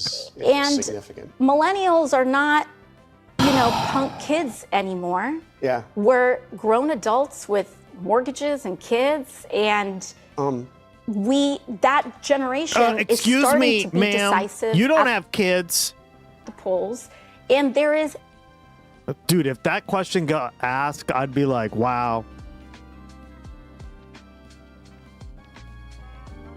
Wow. The right loves to talk about cancel culture because they can LARP about victim and distract from what they're actually doing. Well, and what the system is doing, right? They basically get to conserve things, right? That's what a conservative or right-winger tries to do. That's why I just don't see very much value in it.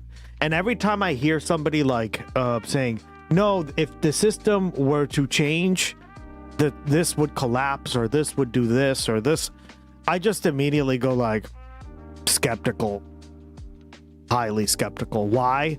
Because life just doesn't often work that way, right?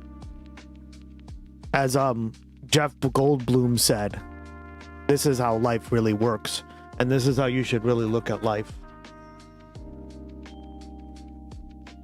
AKA Dr. Nia Malcolm.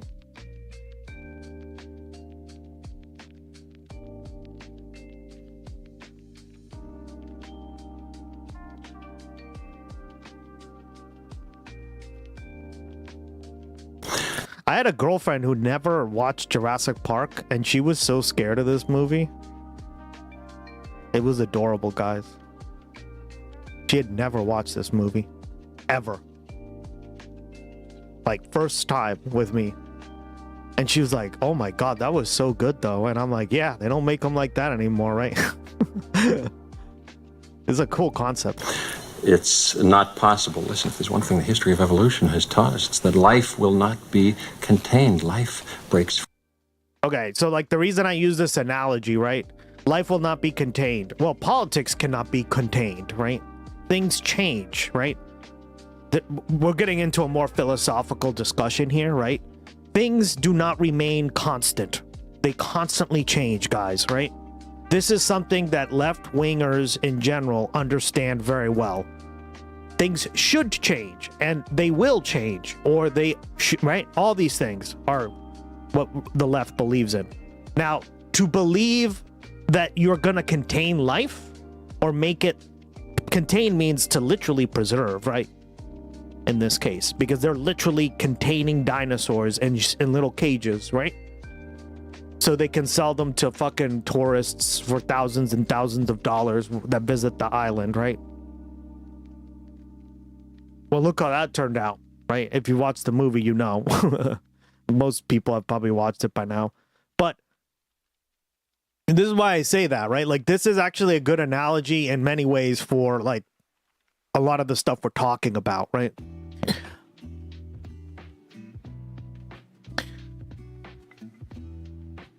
I watched Jurassic Park in the theaters with the speakers in the seats. Oh, really? Like any seats, any system that gives me total control over the world would make me dictator. Yeah, I got scared. But only when the women screamed. Oh, only when the women screamed. She screamed at the kids too. When the kids were getting fucking almost eaten. Yeah, it was fun to watch her reaction. I had more fun watching her reaction than the actual movie, because I've seen it 1,000 times, right? Like, I used to watch it as a kid all the time. I'm down with that. I don't like this nihilistic attitude that exists. Just burn it all down. Fucking who cares? People die. Yeah, well, I don't think that's helpful either, right? If the system works fine, don't change much of it, but it doesn't mean you can't optimize it to be optimized. Well, yeah, and you have to also understand that it's a balance, right? Like, this is why I'm just gonna play the clip, but just keep this from like a political perspective, right? He's talking about it from a biological perspective, but guys, biology, time, all these things are all interconnected, right? So listen very carefully. It's not possible. Listen, if there's one thing the history of evolution has taught us, it's that life will not be contained. Life breaks free, it expands to new territories, and it crashes through barriers painfully, maybe even dangerously. But, exactly. Oh, there it is. There it is. You're implying that a group composed entirely of female animals will breed? No, I'm simply saying that life finds a way.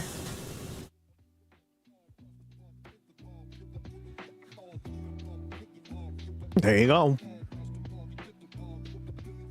I think I'm yet to watch it in full. I can't remember parts of it. Yeah, it's a very good movie, girl. You should definitely watch it, especially if you love animals, and take it as like the way I watch Jurassic Park now is not, ooh, dinosaurs. Right? I just don't care about that aspect as much anymore. As a kid, I think I did, right?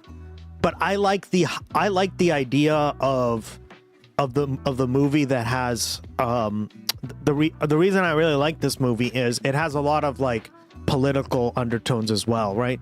It's very neoliberal, it's very corporatist, it's very like even the old man who like is the guy running the park, right? He is like the epitome of a businessman, right?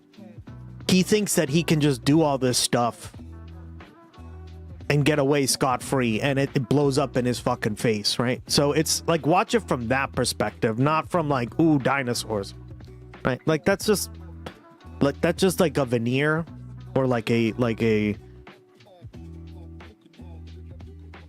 of the paint.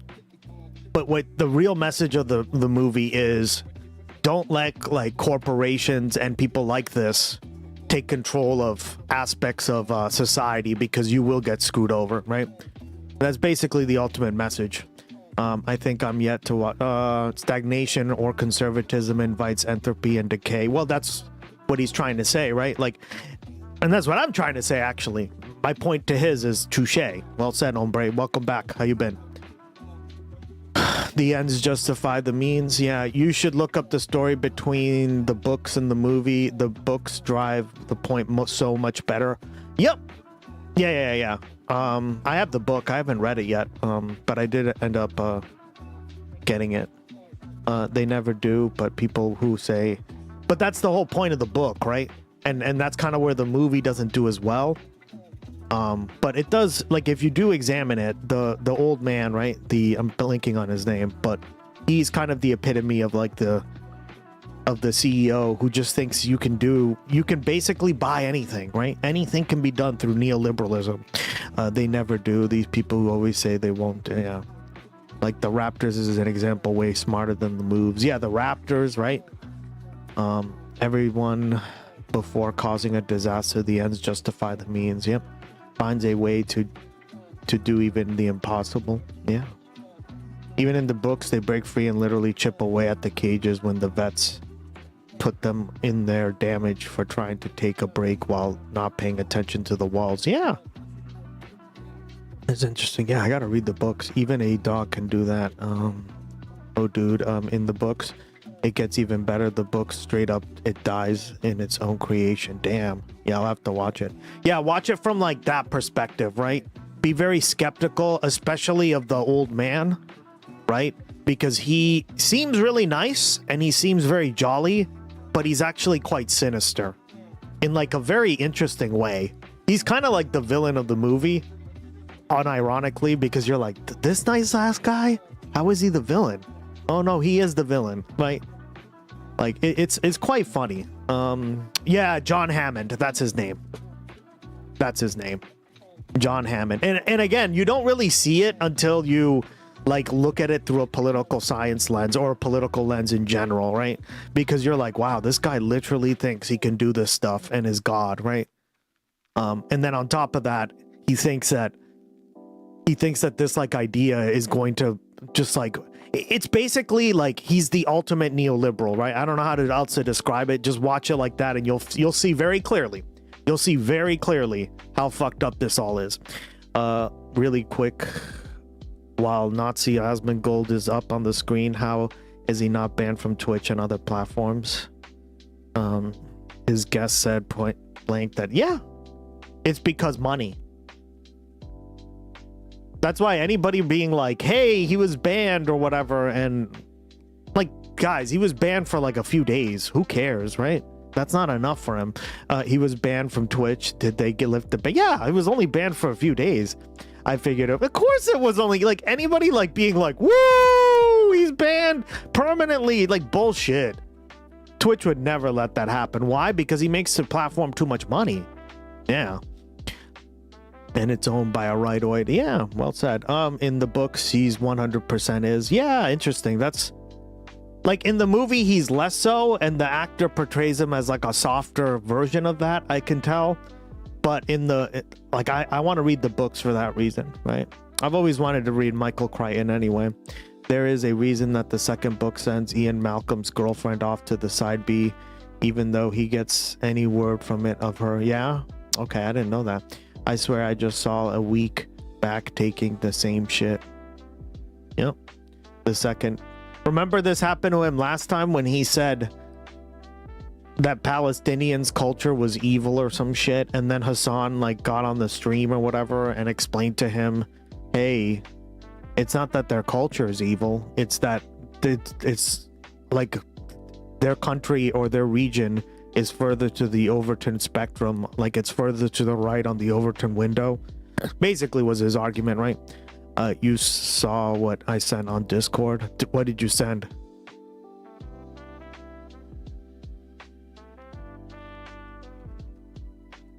I would love to cross paths with him in real life. Yeah. Okay, back to it. Life will find a way, Josephus. I'm talking to you, man. Heed the words of Jeff Goldblum. God, I'm sick of having to tell you, dog. Anger at being Canada ignored, sidelined, having our economic futures mortgaged by the generations that came before us on everything from the economy to climate, and we're taking the reins. So we're almost out of time to get to your future. I'm sure you saw the poll in New Hampshire. Fuck around, Gus. That had you as the leading candidate, leading choice for Democrats. First, are you going to run for president? I mean, I'm focused on winning the midterms. I'm running for Congress right now. But I mean, do you see this as something? Is that a New Zealand actor? I think he's from the UK. Wait.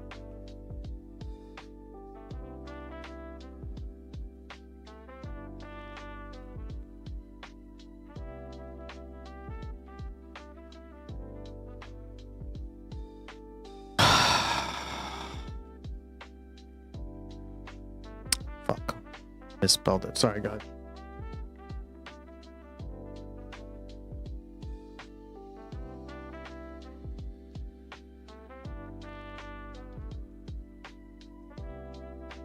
Oh, I forgot. So the movies take place in Costa Rica. That's I never understood that. And now that I've visited there, I'm like, oh yeah. I want to go see the dinosaurs in Costa Rica. Who doesn't? It's just funny because I visited there like 2 years ago. So, good times. Not in near, yeah. But it takes place on that island in Costa Rica that's like really far away. Yeah, here. It's like in the middle of the Pacific. You can't really see it because it's pretty small, right? But it's like somewhere here.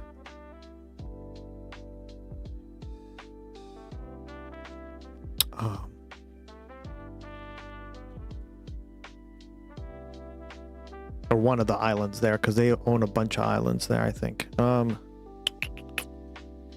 is it? Yes, this is him. Richard Attenborough. Where was he from? No, he's from England. Not the UK. So, or not New Zealand. This was him. Beeger. Richard Attenborough. I have trouble remembering a lot of actors' names, although I've become a lot better at it now. I have remembering people's names in general, but why are rich? Yeah.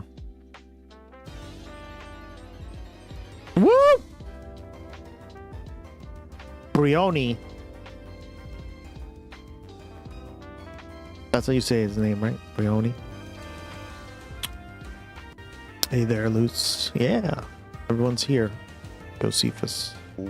I know you've said you're open to it. Is it a realistic possibility? I haven't ruled out the possibility, and I'm very humbled to the tremendous amount of support out there. I think that we have a responsibility to remain focused on the midterms and not on our individual aspirations or plans. And running for Senate against Chuck Schumer, is that also something that's possible? I mean, I think that anything is possible at this juncture. For real. All right, and then before you go, you did have a personal announcement that you made. It was interesting to see you kind of open up in, on an Instagram Live, I believe it was. So tell me what it was and why you decided to do it. I think it's important for us to normalize these conversations, especially in this political environment. The Trump administration has... Remind us what the announcement was. Yeah, sure. So I have decided to start the process of freezing my eggs. Yeah. And in this political environment where this... Holy shit. I didn't expect this shit to come. I'm like, oh, she's going to say, what the fuck? I mean, this is good, right? Definitely do it. Especially if you're getting older, right? This administration is denying... And you want kids eventually, because, reproductive care to women across... And this, right? Because of all the fucking crap that's going on in the country. The country. What the fuck? I didn't expect that. I was like... oh, okay. From abortion... Breaking news. AOC's freezing her eggs, chat. Jesus. To the ability to carry out a healthy pregnancy. I think it's important for us as leaders to have these conversations and share these processes, especially for working women across the country, and normalize them. Okay, all right. Congresswoman Ocasio-Cortez, thank you very much for being here. Let's hope to talk to you again soon. Were right. And when you're ready to make that decision about 2028, I'll let come back you know. and talk to us about it. Jesus.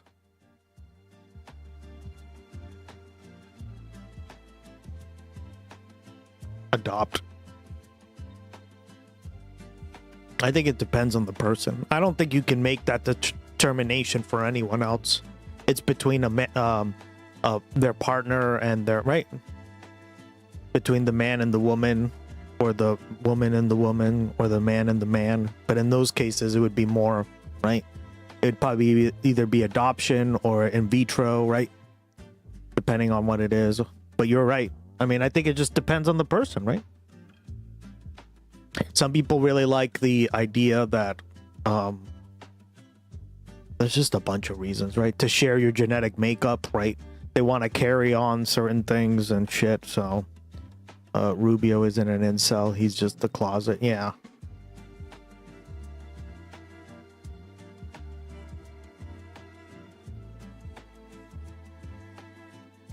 Yup. God, what breeders? Can you imagine being a breeder? I actually could.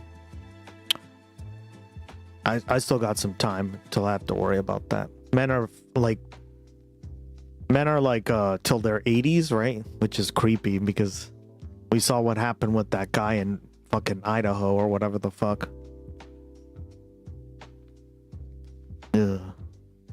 What I'm saying there is no good reason, just selfish ones.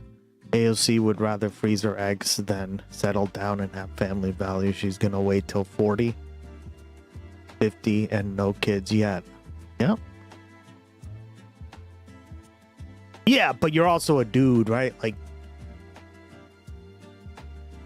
men can have kids at age 80, right? Technically. Not that I think that's amazing, but technically it is possible. Breeders, oof! Could never be me, guys. I'm joking. My dad keeps asking me, he's like, when are you gonna have kids, huh? I'm like, I don't know, when I find the right girl. I got time, right? Not like my eggs are shriveling up or anything, right? So, Cannonball. Cannonball is a fucking wicked song. The Breeder song is not really that Miley crap, yeah. Yeah, that's another thing, is there's like a lot of societal pressure, right?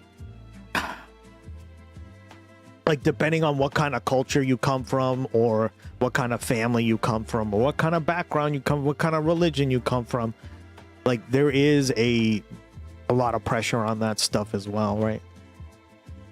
Luckily, my dad doesn't really, he just doesn't care the same way, but yeah, it's like, it's clear that he was taught that stuff, and that's kind of why he's saying it, right?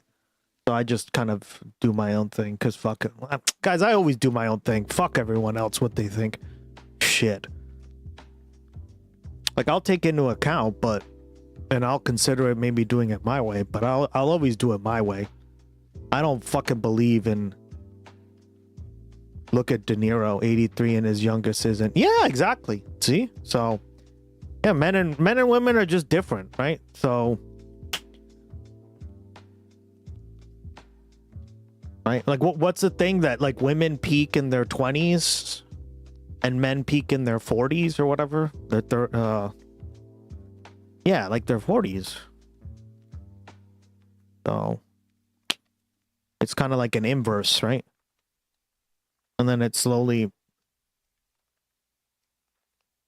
did the snip. Men are really weird about getting that done if you're done. Well, I had a friend of mine, right? Well, I wouldn't even call him a friend because he's a dick and I don't like him. So it's funny, you know, there aren't that many people I don't particularly like, but there are people that are just really annoying. And yeah, so I know this guy that's like that, and he got snipped at like 30 something, I think. Yeah, he's like 30 something. He must be. He was like 30 when he got snipped. And he ended up getting a divorce with his wife.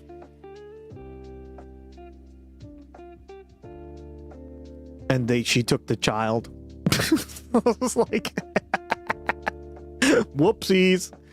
And he loves like his daughter and everything. So I'm like, maybe next time don't do that, right? I'm down with one, not due to cancer. Yeah, but you can still have. At least you have one, right? Glad it worked out for you, though, at least. Glad you made it home. But yeah, glad you made it, dog. I know, like, some of the stories are brutal, right? Ovarian cancer, too. So, like, these are not stuff to fuck with. Breeders.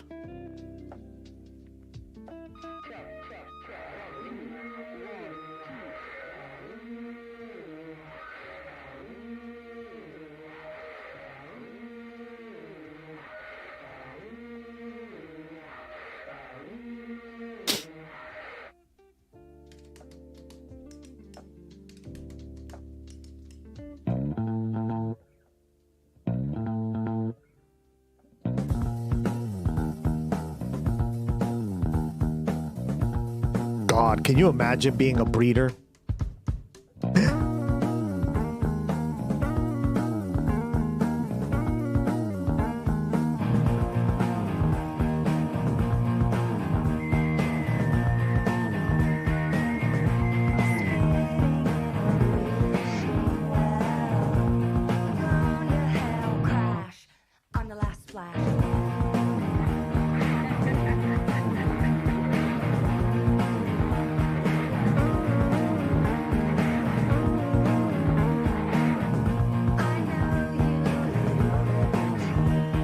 Sweet. Yeah, I don't want to play it because if I play too much of it, I will get fucking copyright struck.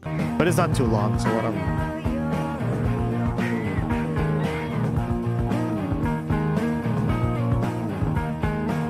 So you, girl, breeder, I am not yet. Put it in the Discord. It's a good song. All right, let's see here. And then we have Khanna. Would a President Khanna? He did an interview with, just recently dropped. I guess it was a debate actually.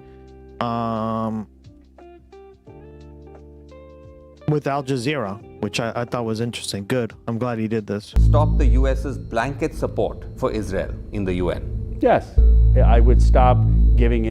Back when I was still pretending to be a skater. You were a skater boy? When are we the same gen? I'm 47. I was a skater and now. Israel cover at the UN. You would have zero aid. You would have no military sales to kill civilians. You would have the recognition of a Palestinian state unilaterally. The American president can do that. That is enormous transformative change that none of the other 46 presidents have ever done. Oh my God, dude. You were like, what's his face? James Gunn. James Gunn, like I watched, Eddie recommended this, right? Eddie recommended I watch, what is it? Peacemaker? On HBO Max. And, like I don't even have a subscription service to it, but you can just log in using someone else's account. And I did that. And I watched it. And there's like a lot of like that punk rock aesthetic to it. Yeah, I highly recommend you watch it if you like punk rock. James Gunn clearly likes punk rock, right? Took me a year to figure out how to do a kickflip. The sort of American rhetoric is that you import democracy to other countries, often by force, but your own guardrails have failed. We're an imperfect democracy, but we're still the best shot of a multiracial democracy in the history of the world. You have an Indian American of Hindu faith, born to immigrants, who now represents the wealthiest district in the world in Silicon Valley. We're building a nation of people of all different faiths, all different freedom struggles. Are we imperfect? Sure, but we are trying to do something that no nation in the history of the world has ever done. America's closest alliance, the one it has with Israel, has become the defining test of its global credibility. Jesus. At the center of that debate right now stands U.S. Democratic Congressman Khanna. Yeah, that's not me. That's the video. An increasingly influential voice in Washington who has said he's considering a run for the presidency in 2028. Just last week, Khanna traveled to the occupied West Bank to investigate escalating settler violence against Palestinians. He isn't the first to do this, but his experience made headlines. Congressman Khanna, who has hinted at a presidential run in 2028, is home after a 3-day tour to the West Bank. Democratic Congressman Khanna of California says he was detained by Israeli settlers during a visit to the West Bank last week. I mean, he was. You saw it in 4K, dipshit. These settlers brandishing M4s, kicking the tires of our van, laughing at us, mocking at us, videotaping us. During the visit, Khanna says he and his team were surrounded and prevented from leaving for hours by armed Israeli settlers and the Israeli army. It's crazy loud in the car, and I thought I was going nuts. Yeah, I think they went a little too... I told you, a lot of these like audio things are very strange. I like rewatch the stream every once in a while, right?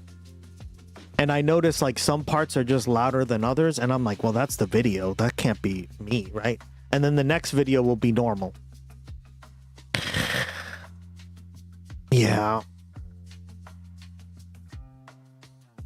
It's pretty stupid, right? This is what my friend says audio engineers get paid a lot of money to do, and clearly they didn't do a good job here. Or like maybe they did, but it was with the wrong equipment, right? So I don't know. Like He probably has a whole lot to say about this.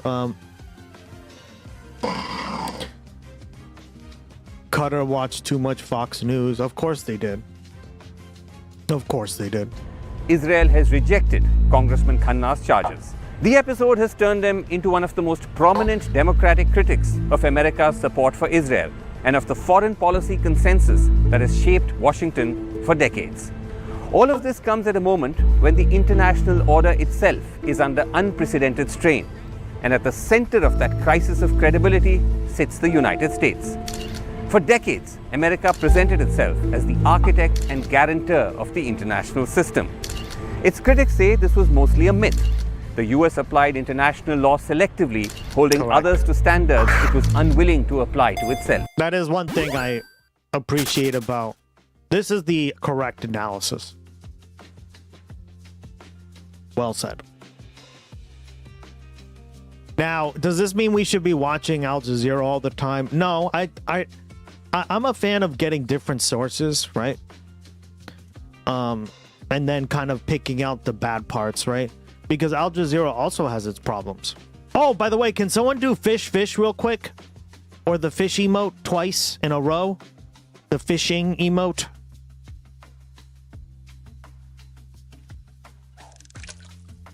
It should be working now. Now do the fishing emote, somebody. Perfect. What the fuck? So I did it, and it worked fine.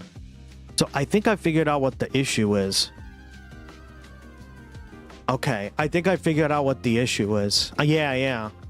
I've noticed. Okay, so I've noticed a commonality. Okay, so the common thing I've noticed, just so I can fix it, is, and I can't do this without your input, but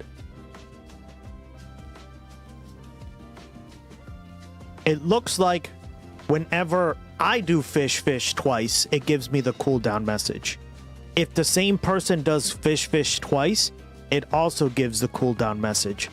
It's when multiple people try to do fish and there's already a cooldown for it that it doesn't do it. So, okay. Rigel, do fish twice now. Or the Terry, do fish again. Try fish twice. Somebody twice in a row.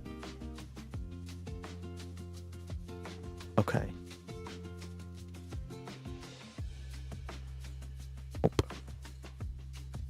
All right. Rigel, do fish twice now. I'm curious. It's still under cooldown, it looks like. I don't know why, because I thought it was over, but same delay for the same chat. Yeah, so something must be going on with that. But for the hunt, it works perfectly. So this one I don't understand. Okay, try it again now. Epic! Okay. Now try it again, Cherry. Try the same thing again, the Terry. Try fish again.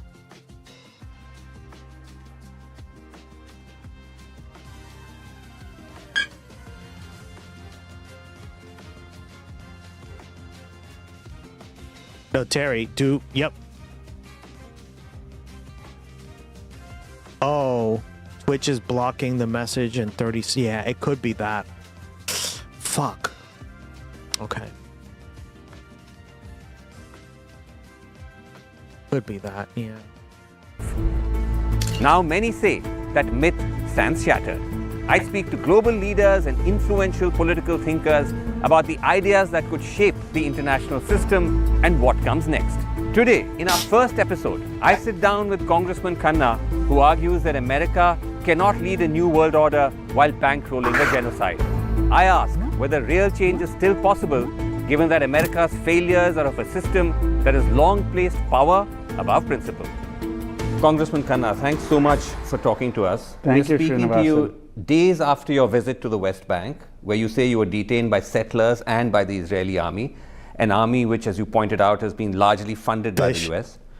Would you agree that America's unconditional support to Israel has been corrosive for the US-led world order? And holding Israel accountable is one way of restoring the US's credibility as a responsible world power.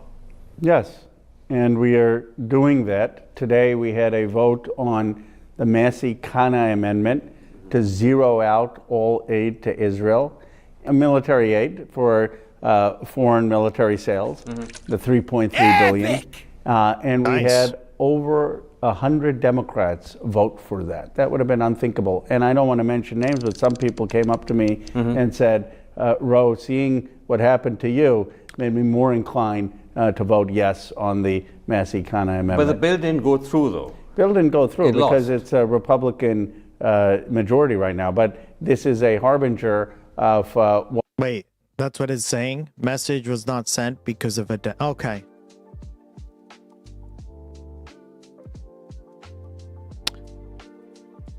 So then it is that. Because that makes sense. Anyway, that fixes the problem. But it should give you the cooldown message regardless. It's not the biggest deal because you already know it's under cooldown. But what will happen when we have Democrats in power? But I'll come to the bill and I'll come to the sort of the question of arms supply later. Let's just start with your incident, which is far less. Ooh, congrats! You saw that. It's a shiny. Damn, I think that's your first shiny. Tandem Mouse. Tandem Mouse always reminds me of that DJ Deadmau5. Based. Yeah, I hope you catch it. Looks like you will. Population bomb, yeah. Of a mountain to climb. It should have been a no-brainer for the US government to push Israel to take action. Instead, Israel has been attacking you, saying that you did this as a publicity stunt. Right. And yet there's silence from the White House, from the State Department. I know. Whatever happened to Deadmau5? DJ Deadmau5. Is it not? Has anyone? A few people. I think Living Lily, Ducky. Few people have. They're very rare. It's like 2,000. It's like a 1 in 2,000 or 4,000% chance to get it. So it's very rare. But you get that little effect, and you get the little sound effect. Yeah. They are aligned with Israel and Netanyahu. That doesn't surprise me.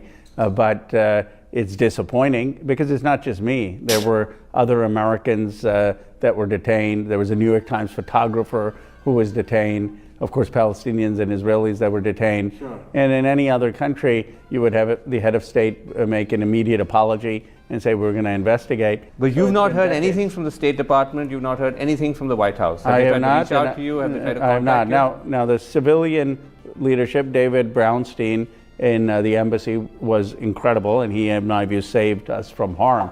He contacted the Israeli embassy, got our van out. Sure, but that's one embassy employee. Yes. In fact, it's interesting because the US ambassador to Israel, Mike Huckabee, has actually taken Israel's side. He tweeted saying, we did not know a member of Congress was coming. We would have said, don't go to a restricted zone. Well, first of all, it's not a restricted zone. Even the IDF has admitted that now, and the Jerusalem Post reporting has confirmed that. Sure, but the fact... Like, can you imagine? That's like another travesty in this. Mike Huckabee is literally shelling water. This is so un-America first for the group that literally says they're for America, right? It's pathetic. How pathetic. Boy, have the mighty have fallen. Good riddance. I put his best songs in Discord, Ghosts and stuff. Oh, DJ Deadmau5? Yeah, he really does look. Isn't he German?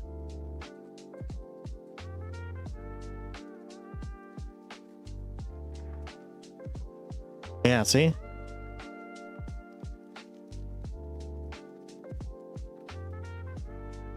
See what I mean about Tandem Mouse?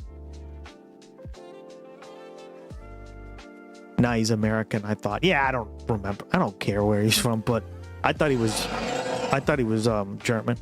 Ooh, Avalug. Nice. Literally Deadmau5. Yeah, no.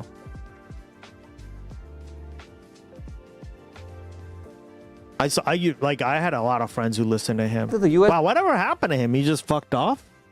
He just was like, I'm rich now. I don't give a shit. ambassador is actually taking Israel's side. I think it goes to my wider point, Congressman, that in something like this, which should be... Yeah, Huckabee is an apocalyptic Christian actively trying to trigger the second coming. Yeah, that's why he doesn't give a fuck. He's a traitor in that regard. Clear cut. Right. The US is unable to hold Israel to account. So then that begs the question, where's the scope for a wider reset? But I'll come to that in a second. To the accusations of a publicity stunt that was being held against you. It's not just coming from Israel, it's Republicans, it's even some Democrats, it's all over social media. Here's what people are saying. They're saying Khanna used to be pro-Israel, he's voted on sending arms to Israel, but now because US public opinion has turned against Israel, he's done a U-turn to bolster his presidential bid. Well, I did vote for aid to Israel. Ironically, I voted for the aid that was used to detain me and other Americans. But my views started to change after October 7th. After I condemned that as a brutal terrorist attack on October 7th. But seeing Israel's disproportionate response, seeing the genocide, my views started to change. And I cast a vote against President Biden's aid. I was one of 37 Democrats who voted no on the aid to Israel that they used to carry out the genocide. And I've been very vocal over the last 2 years about the genocide, about apartheid. So it's accurate to say that my views changed after the war, but it's not accurate to say that they changed last week. Though I do want to take you up on what you said, that the genocide is what changed your mind. I mean, ideally, it shouldn't take a genocide to change one's mind on Israel. They've been brutalizing Palestinians for decades. But let's come to the restricting of the flow of arms to Israel, which you mentioned, which is the most consequential change. And you're saying more lawmakers, at least on the Democrat side, are voting to end military aid. But many such proposals have failed in the past, as is this one. The arms, the aid continues to flow. Why is that, Congressman? Well, the reason is that for 75 years, the United States has had an alliance with Israel. And in many cases, it was an unquestioned alliance. And so to shift American policy, it's sort of shifting a Titanic, is hard to do. But what has happened is that young people under 50, they have turned on Israel. But they're not in charge, they're not in Congress, so it's going to take some time. Now, I think it's going to happen by 26 and once we have a new president in 28. Well, that's quite an optimistic timeline, because you said that this is a historic kind of association. That's one reason. But you also didn't mention what many believe is another crucial factor, which is that the millions of dollars pro-Israel lobbying outfits like AIPAC pour into the pockets of lawmakers. I believe you don't take any funds from them, is that right? I never have. You've never taken any funds from AIPAC? I never have taken any PAC. But aren't you in a minority, sir? Your party's leadership, Nancy Pelosi, Chuck Schumer, Hakeem Jeffries, have collectively received about $2 million from AIPAC. Joe Biden got over $4 million from pro-Israel groups. The same Biden who, as president, famously said, "I'm a Zionist," as the bombs were falling in Gaza. No, well, Pelosi today voted against all aid. It's a huge shift.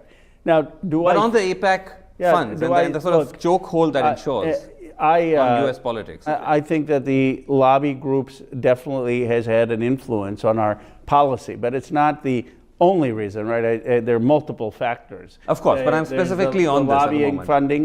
There's the fact that people don't want to be labeled as against the national security establishment. There is a Christian nationalism that views an alliance with Israel as necessary for evangelical Christians. And the reason is not to excuse AIPAC. I mean, they've attacked me more than almost any prominent politician. But it's just to not be reductive. We're a very complex American democracy. I agree. I agree that there are many factors, including religious factors and so on, but I was just trying to pin down something quite specific. When you talk about change, that things are going to get reversed in maybe the matter of just 2 or 3 years, how does that work, given that these funds will continue to flow to lawmakers? Getting AIPAC money now is almost as much of a negative. How do I know this? Because AIPAC is hiding that they're giving the money. They're trying to do it through other groups. And a lot of politicians like Zohran Mamdani, like Ana Lilia, like Claire Valdez, like Milat are actually winning elections in part because they're saying, look, the other side is being funded by AIPAC.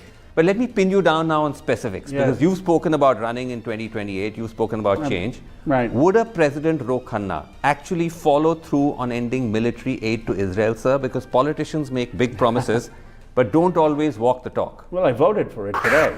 Not only did I vote for it, I led the amendment. It was the Massey-Khanna amendment to zero out all foreign aid from the State Department. And I've said that I would be for zeroing out all of the defensive aid in the defense budget, which is going to be coming up in a couple weeks. But you're okay with Israel buying defensive weapons from you, even though, according to you, Israel is committing a genocide. You said that Israel is an apartheid state. Yes. Why would the US sell weapons, defensive or offensive, to a genocidal apartheid state? Would you sell weapons to other countries, even defensive weapons? Would you sell it to Russia? Would you sell it to Iran? Well, Would you sell it to the military junta in Myanmar, which is accused of committing human rights violations? I think it has to be context by context. But my view is that if we end all aid, if we recognize a Palestinian state, which an American president can do on day one, if we stop military sales that are being used to kill civilians, that it would be so much pressure that Israel would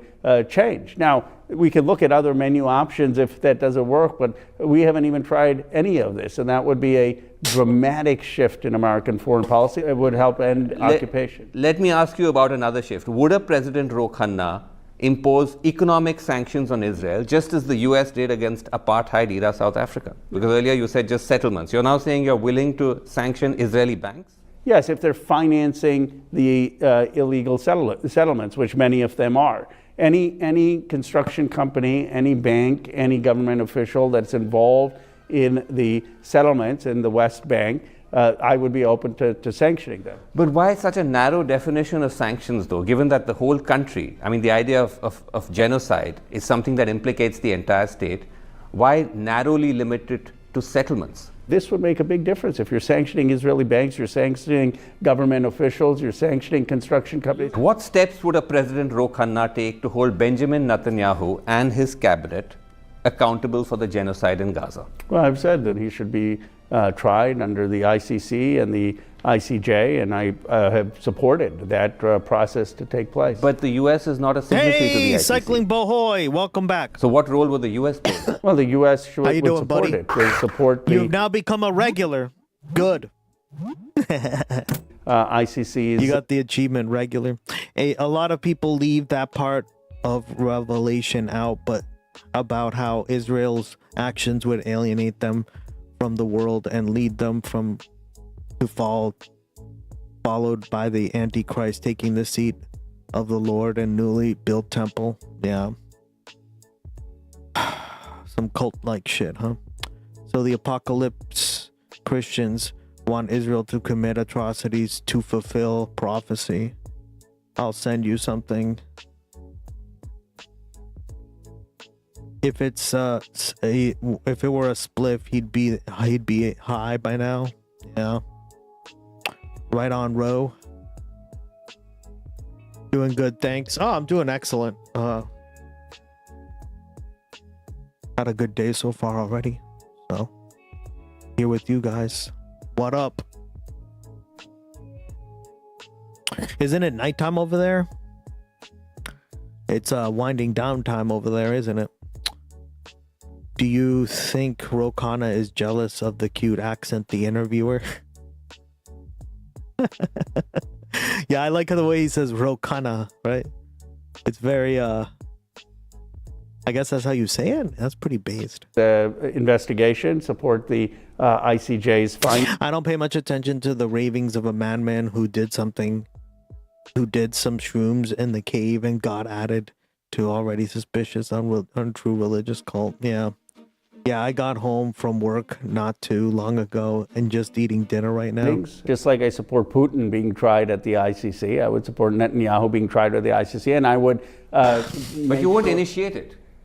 It's already been initiated. I'm happy to initiate it again, but it would be redundant. I mean, it's not that I'm not supportive of it. Would you recognize the Palestinian right to self-defense? I know this is a question you got asked recently, that if Palestinian civilians are killed, are they then okay? Are you okay with the fact that they can legitimately attack Israeli military targets? Same standards, by the way, for Israel applies to them, yes? Well, my view is violence doesn't... I've never heard dark techno, Elaney.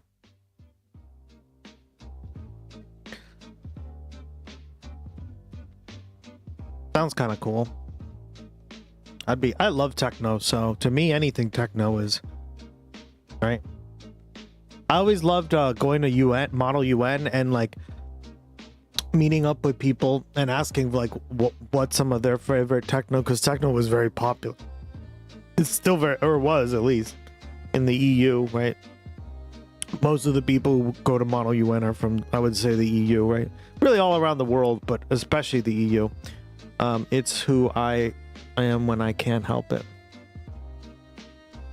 Get violence, and that would be disastrous for Palestinians. First of all, the people in charge in Hamas have shown no distinction between civilians and soldiers. But that's not my question. I'm saying if they're not making that distinction, that's wrong. But we have to look at the reality on the ground. And the reality on the ground is that Hamas is in charge in Gaza, and Hamas slaughtered civilians. You talked about nonviolence. When it came to Israel, though, your position was the same as many others, that after they were attacked on October 7th, they have the right to self-defense. But not a disproportionate. Of course, not disproportionately. If they are proportionately targeting Israeli military installation sites, individuals, that's fine. But this is the argument that people made in the Indian independence movement, who said Gandhi was wrong, we should take up violent arms against the British. This is the argument people made in the segregated South. This is not about violence versus non-violence. Let me finish. This is about equal principles for both sides. What Gandhi and King understood is when you have disproportionate power, that the way to bring change is to break the cycle of violence, and I am for breaking the cycle of violence. Respectfully, Congressman, the Gandhian approach, the MLK approach, those are philosophical approaches. I'm talking about something. I'm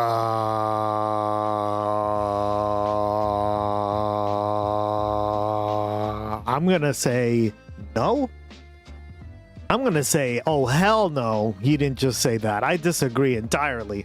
Sure, to a certain degree, but to a point on the line, I mean, very much what Gandhi did was exactly what he just said, right? And MLK, right? In fact, you could argue the civil right when we talked about this when we were talking about the civil rights era. Really what led to a big change in American public opinion was when the young African American civil rights marchers were like all linked up together, and they were shooting like fire hoses, spraying like the skin off their back off, right? Like that was pretty crazy shit, right? When they weren't being violent at all. So like that's certainly an argument there. Obviously Gandhi never fucking picked up a weapon and defeated the British Empire, right? He defeated Canada. How dare you, Canada? I blame Canada. God. Canada! Get it together, guys. Leave the fucking Commonwealth for once. Jesus. You can even buy her glasses. Join the res cult. What the fuck is this? Yeah, I don't agree with that, right? It's not a philosophy because it's also very practical, right? And I talk about this all the time. Like, what's practical versus what's philosophical. And here he is being like, no. MLK didn't do anything. Motherfucker, he literally did that. That was his movement. Gandhi literally did nonviolence, right? It's not like he picked up an AK-47 and just started shooting, even though philosophically he believed this stuff, right? No, come on, man. Fuck off. That's rich coming from an old English colony. I know. Just... Right. And again, I think we've sort of lost that one with Gandhi, right? Because Gandhi's a kind of problematic person But I don't know, like, there's multiple ways to explain this. I just don't care about the, like, see, I don't hold anyone on a pedestal, right? I just, like, first of all, don't do it for anybody. It's not going to help your friendships. It's not going to help your friendships. It's not going to help your dating life. It's not going to help anything in your life, right? Your family members. Like, I just don't do that. Because, like, I always go like, yeah, well, this person needs to, right? If Israel, like, I always see that they have their stuff that they got to work on or whatever, right? And Gandhi was a very flawed man. Israel had carefully targeted only Hamas members, and they could have been executed in cold blood, and they would have never been there if it would have the discriminate slaughter of non-combatant citizens, especially children. We are the most beloved country in the world. That's the fact. Kiss my ass. Yeah, well, you guys oppressed India. Fuck you.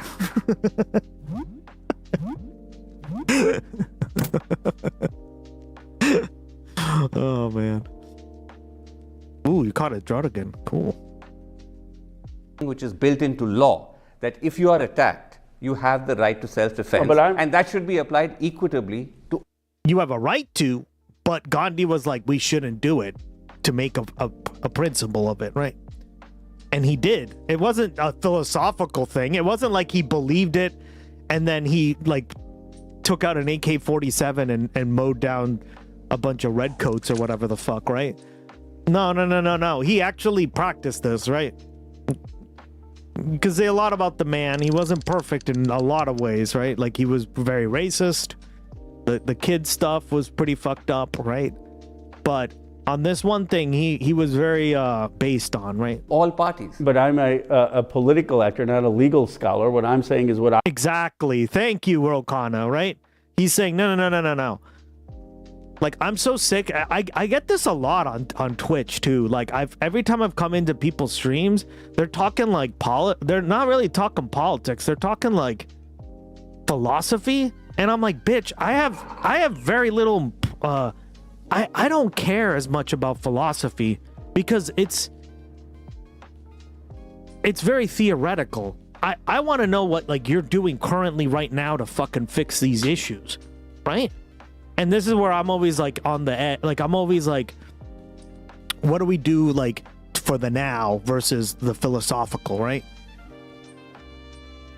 Yeah, famous Canadian Mounties suppressed the whole of India. Right? Whoa, you got burned, dog. Goddamn fucking Mounties. Why do they have horses? God!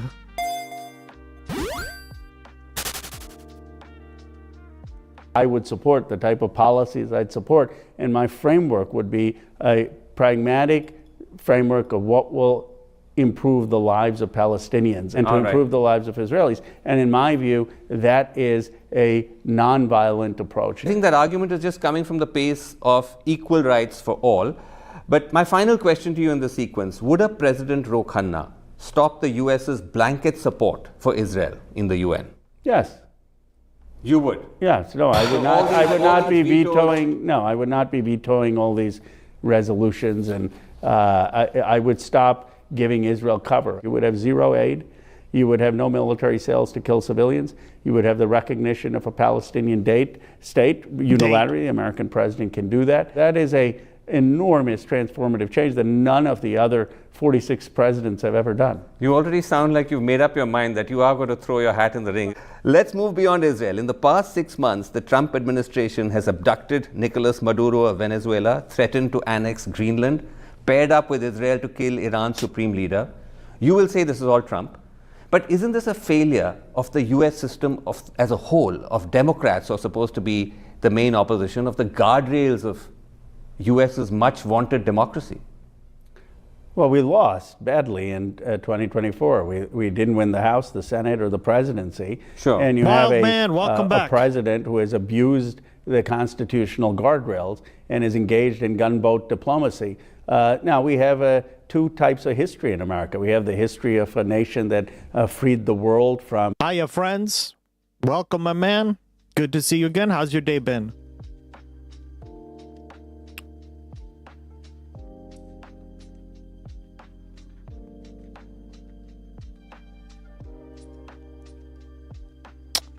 Yeah, what does dark techno sound like? I'm sort of curious. Eleni, post it in the Discord. See, Eleni, you need to start posting shit in not just general. You need to post it in the correct section, girl, okay?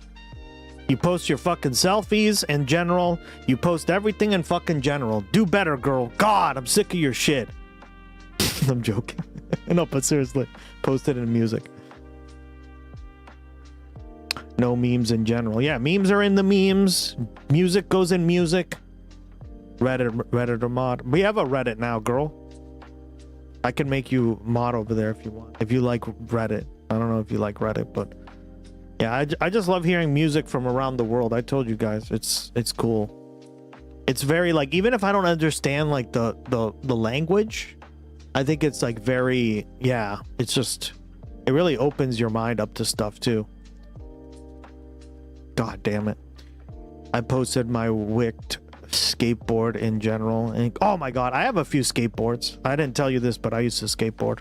I haven't done it in a while, but yeah. Let's see. Yeah, it's beat up.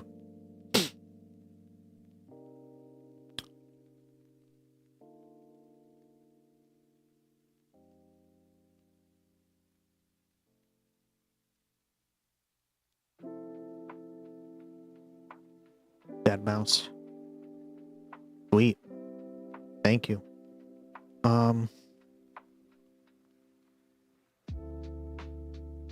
You heard it here, guys. Was asking women for their music.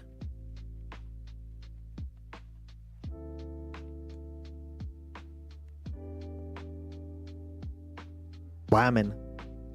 Damn right. Asking them for something, all right? Damn, girl. You got me there. Watch it. You better watch it. You're in thin ice now. Technically. Jesus. Fuck you. Oh, fuck off.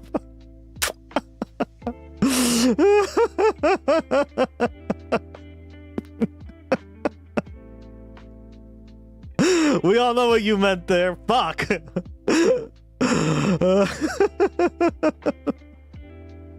Where is my red stapler? I definitely had a stapler. Better get back to burning this place down. The stapler, rated PG-13. Remember that? Oh man. Tyranny with World War II that pushed Churchill for decolonization. Franklin Roosevelt, big part of India's independence. Sure. That yeah. Like FDR, a lot of people don't give FDR credit for this, but one thing he really tried to push for, and I think like he could have done better if he wasn't so old, and he had a ton of health problems at this time, right? But he really pushed Winston Churchill to decolonize the British Empire, right? He really pushed Winston Churchill to be like, yo, you need to stop with this colonial shit. Get rid of Canada. Canada should be left out in the cold. Fuck them anyway. Nobody cares about them. But especially India. Free India. I mean, sorry, he didn't say that first part. Was literally dying slowly for... Yeah, he really was. I mean, we watched the documentary on wow, it was like a year ago now. We probably should rewatch that soon. I have a bunch of remastered documentaries for you guys. But we watched that. Literally the way he died was, he literally was like, oh, I have a giant headache. And he just did this and literally slumped over. That's how he died, guys. Crazy, right? Yeah, you can see it in his like eyes. He had those like really, really big, they look like there's a term for them. He had like really sunken eyes in after like 1940, you can tell.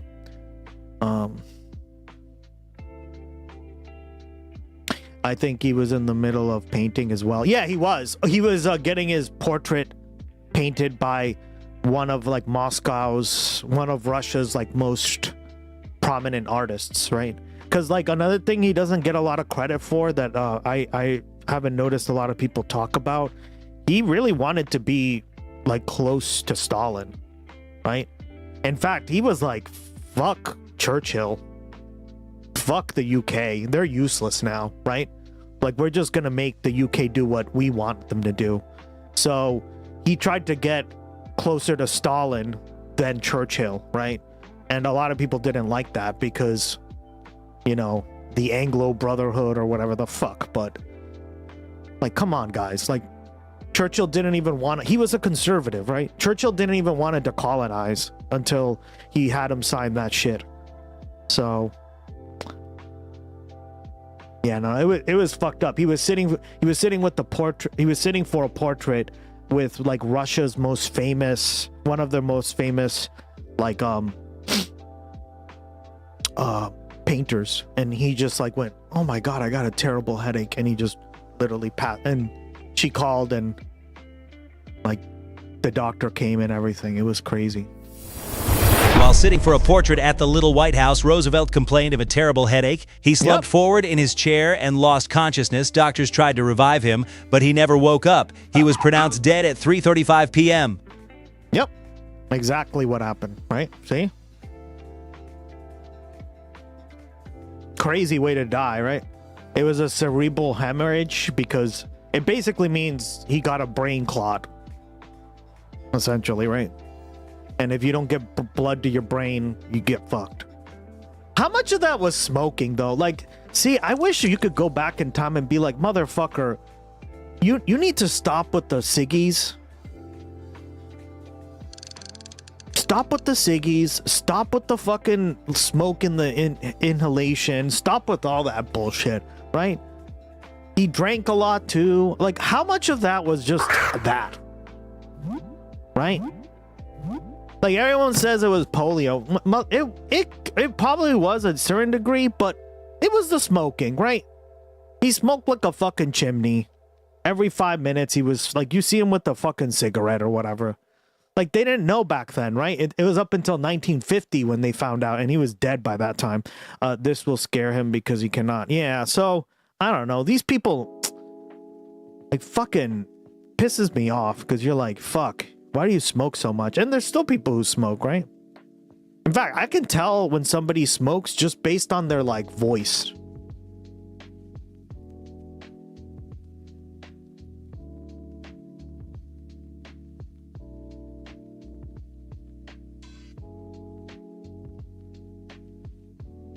Got him! It does sort of change your voice, right? Franklin D. Roosevelt, yeah, so I am not afraid. What?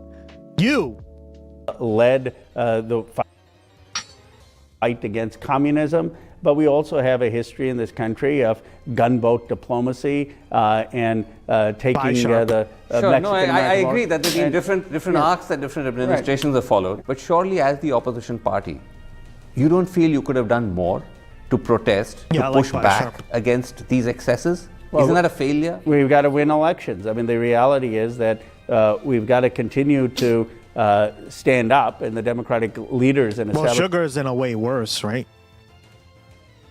You really need to change that because, you know, I'm not going to tell you what to do either. I think, guys, I'm not your fucking parent, right? I highly recommend you don't eat as much sugar. And if you try it for 30 days, you may like the alternatives, right? Like, I don't eat any sugar now, and now whenever I have a Coke or anything like that, which I haven't had in like years, right? I get like headaches and I feel like shit immediately. So, there you go, right? It's just happening on a micro level. I'm just more sensitive to it because I don't have any sugar, right? But I have plenty of other stuff that are sweet.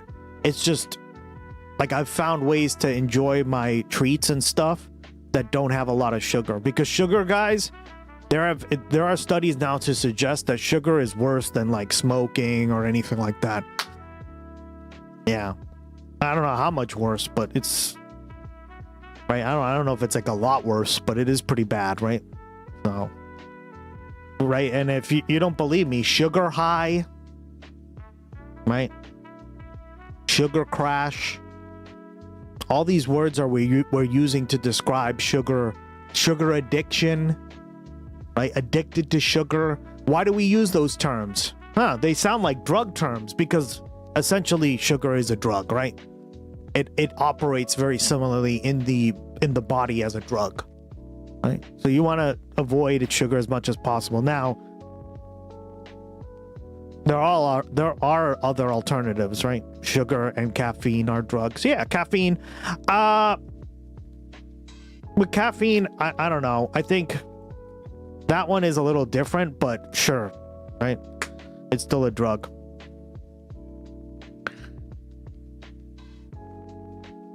Like there's a lot of studies to suggest that caffeine can help with a lot of different things.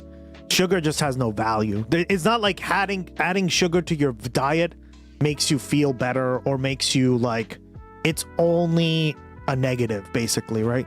And it's only a taste thing basically, right? With caffeine, like it has some benefits, right? Like they use caffeine in like creams for like makeup and shit because it helps like with certain, right? Yerba mate has like I was just having a yerba mate the other day. So yeah, like it's still a drug, obviously, but you got to look at it that way. Yeah. Seems like that way. Yeah.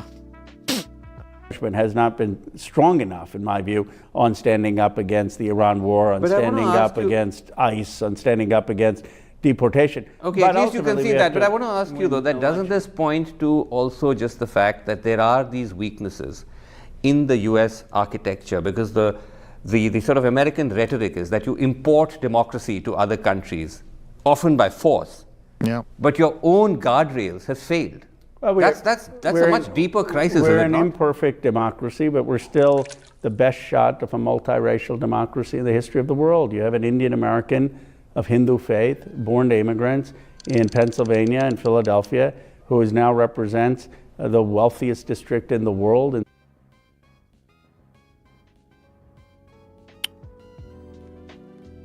The human body treats sugar as a high value substance. Yeah, which is why it has a bunch of effects, right? I like a nice Ethiopian yiga. How do you pronounce that? Yiga dref medium roast? Yeah, so Divine Misty, and I forget who else was in here, but I think it was Divine Misty sent me a video, and I've been having that coffee, that Ethiopian coffee, Yiga Jeff. I don't know how you pronounce it. Yurga Shefi. Okay. I've had Yurga Shefi coffee now for the last like couple months. Oh my God, it's the best stuff ever. I do the light roast. You want to do the light roast because the light roast has more caffeine and it has more flavor. Right? You get more of the flavor, guys. Yep. That's one of my favorites. Annihilate. What a sick fucking concept. Silicon Valley. Oh shit. Light roast is more. Yep. I didn't know that. So Divine Misty sent me a video, right? And we watched it on the stream together. All of us did, right? I don't know who was there that night, but I don't think you were there. And the light roast is the best because it has more caffeine and it tastes better. Like it has like more of the coffee taste, and like you can taste the beans. And oh my God, is it good? I've never switched back to my old coffee. I used to only do dark roast, thinking that was the best one ever, and now I just do that. So see, guys, like always be willing to explore stuff because you never know what you're willing to find, right? But you got to give it a try. You can't just like half-ass it or try it once, right?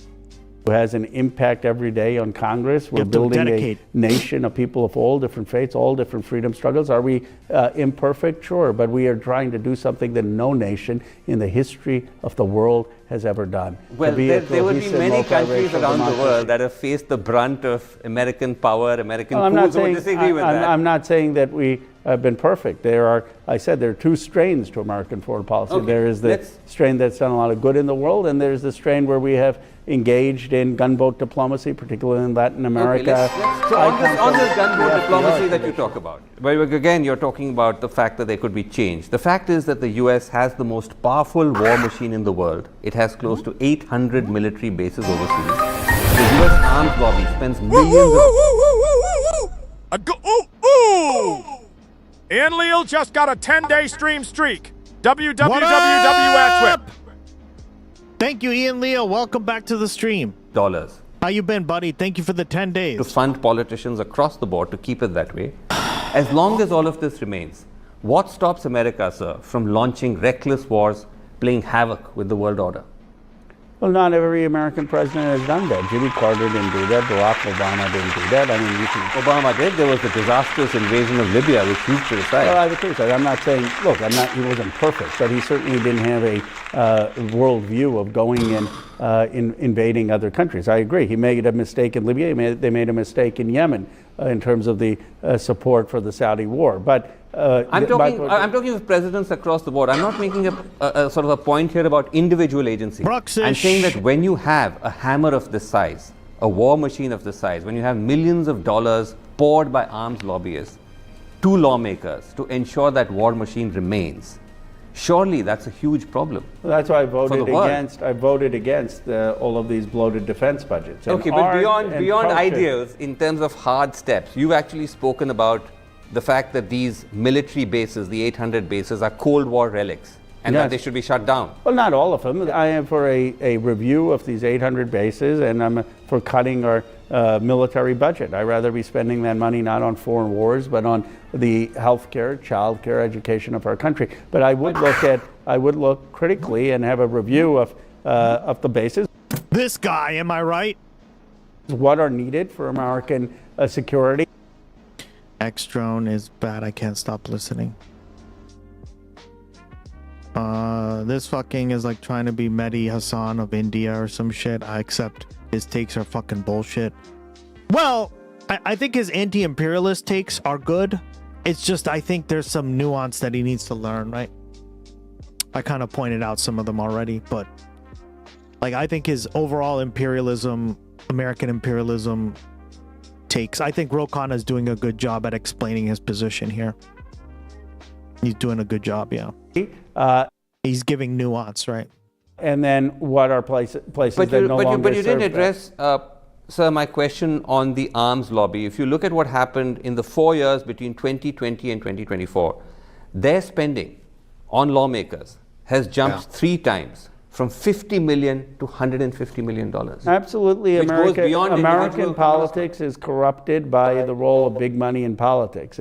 But that's, again, not new to our history. We need a constitutional amendment. Well, he's trying to give, right? I don't agree with everything Ro Khanna says either. Don't get me wrong, guys, right? I think he's a little more lib on certain things than I am. But I'm saying in this specific interview, what he's talking about here is pretty based, right? He's giving just like a practical analysis of this shit. Def Gloggy being murdered. Stop the unlimited spending of money, and I would you back something like that? I have. I've called for a constitutional convention to get money out of politics, to end super PACs, and I believe we need to cut defense. But to get there, in America, public opinion is everything, and we need to build a grassroots movement to be able to do that in the House and the Senate and the presidency. All right. There's the military question, sir, but there's also the challenge of repairing diplomatic damage. Trump has attacked NATO. He's tried to meddle with elections in the UK. He's tariffed some of the US's closest partners. You said when you were in Beijing, the Indian ambassador to China told you that a generation of trust had been lost by President Trump. He did. What did you mean? Well, what did he mean? Well, he meant that Trump put these arbitrary tariffs and we're trying to pressure India into concessions. But when he said a generation of trust, yes, of whom? Of Indians? Of the Indian government and future civil servants. That's what he said to me. That their trust in America has been lost. Their trust in America has been lost because of Trump's actions. And that's not just India. I've heard this from Canadians. I've heard this from Europeans. So the next American president is going to have a Herculean task to rebuild that trust. This is, by the way, the previous Indian ambassador to China, not the current one. That's the sort of the clarification that's come from the Indian government. Is he previous because I said this? No, I don't know. But I don't think so. Yeah, but I don't remember the exact time I was in China. Oh, God. Another Please one. clap. Another one.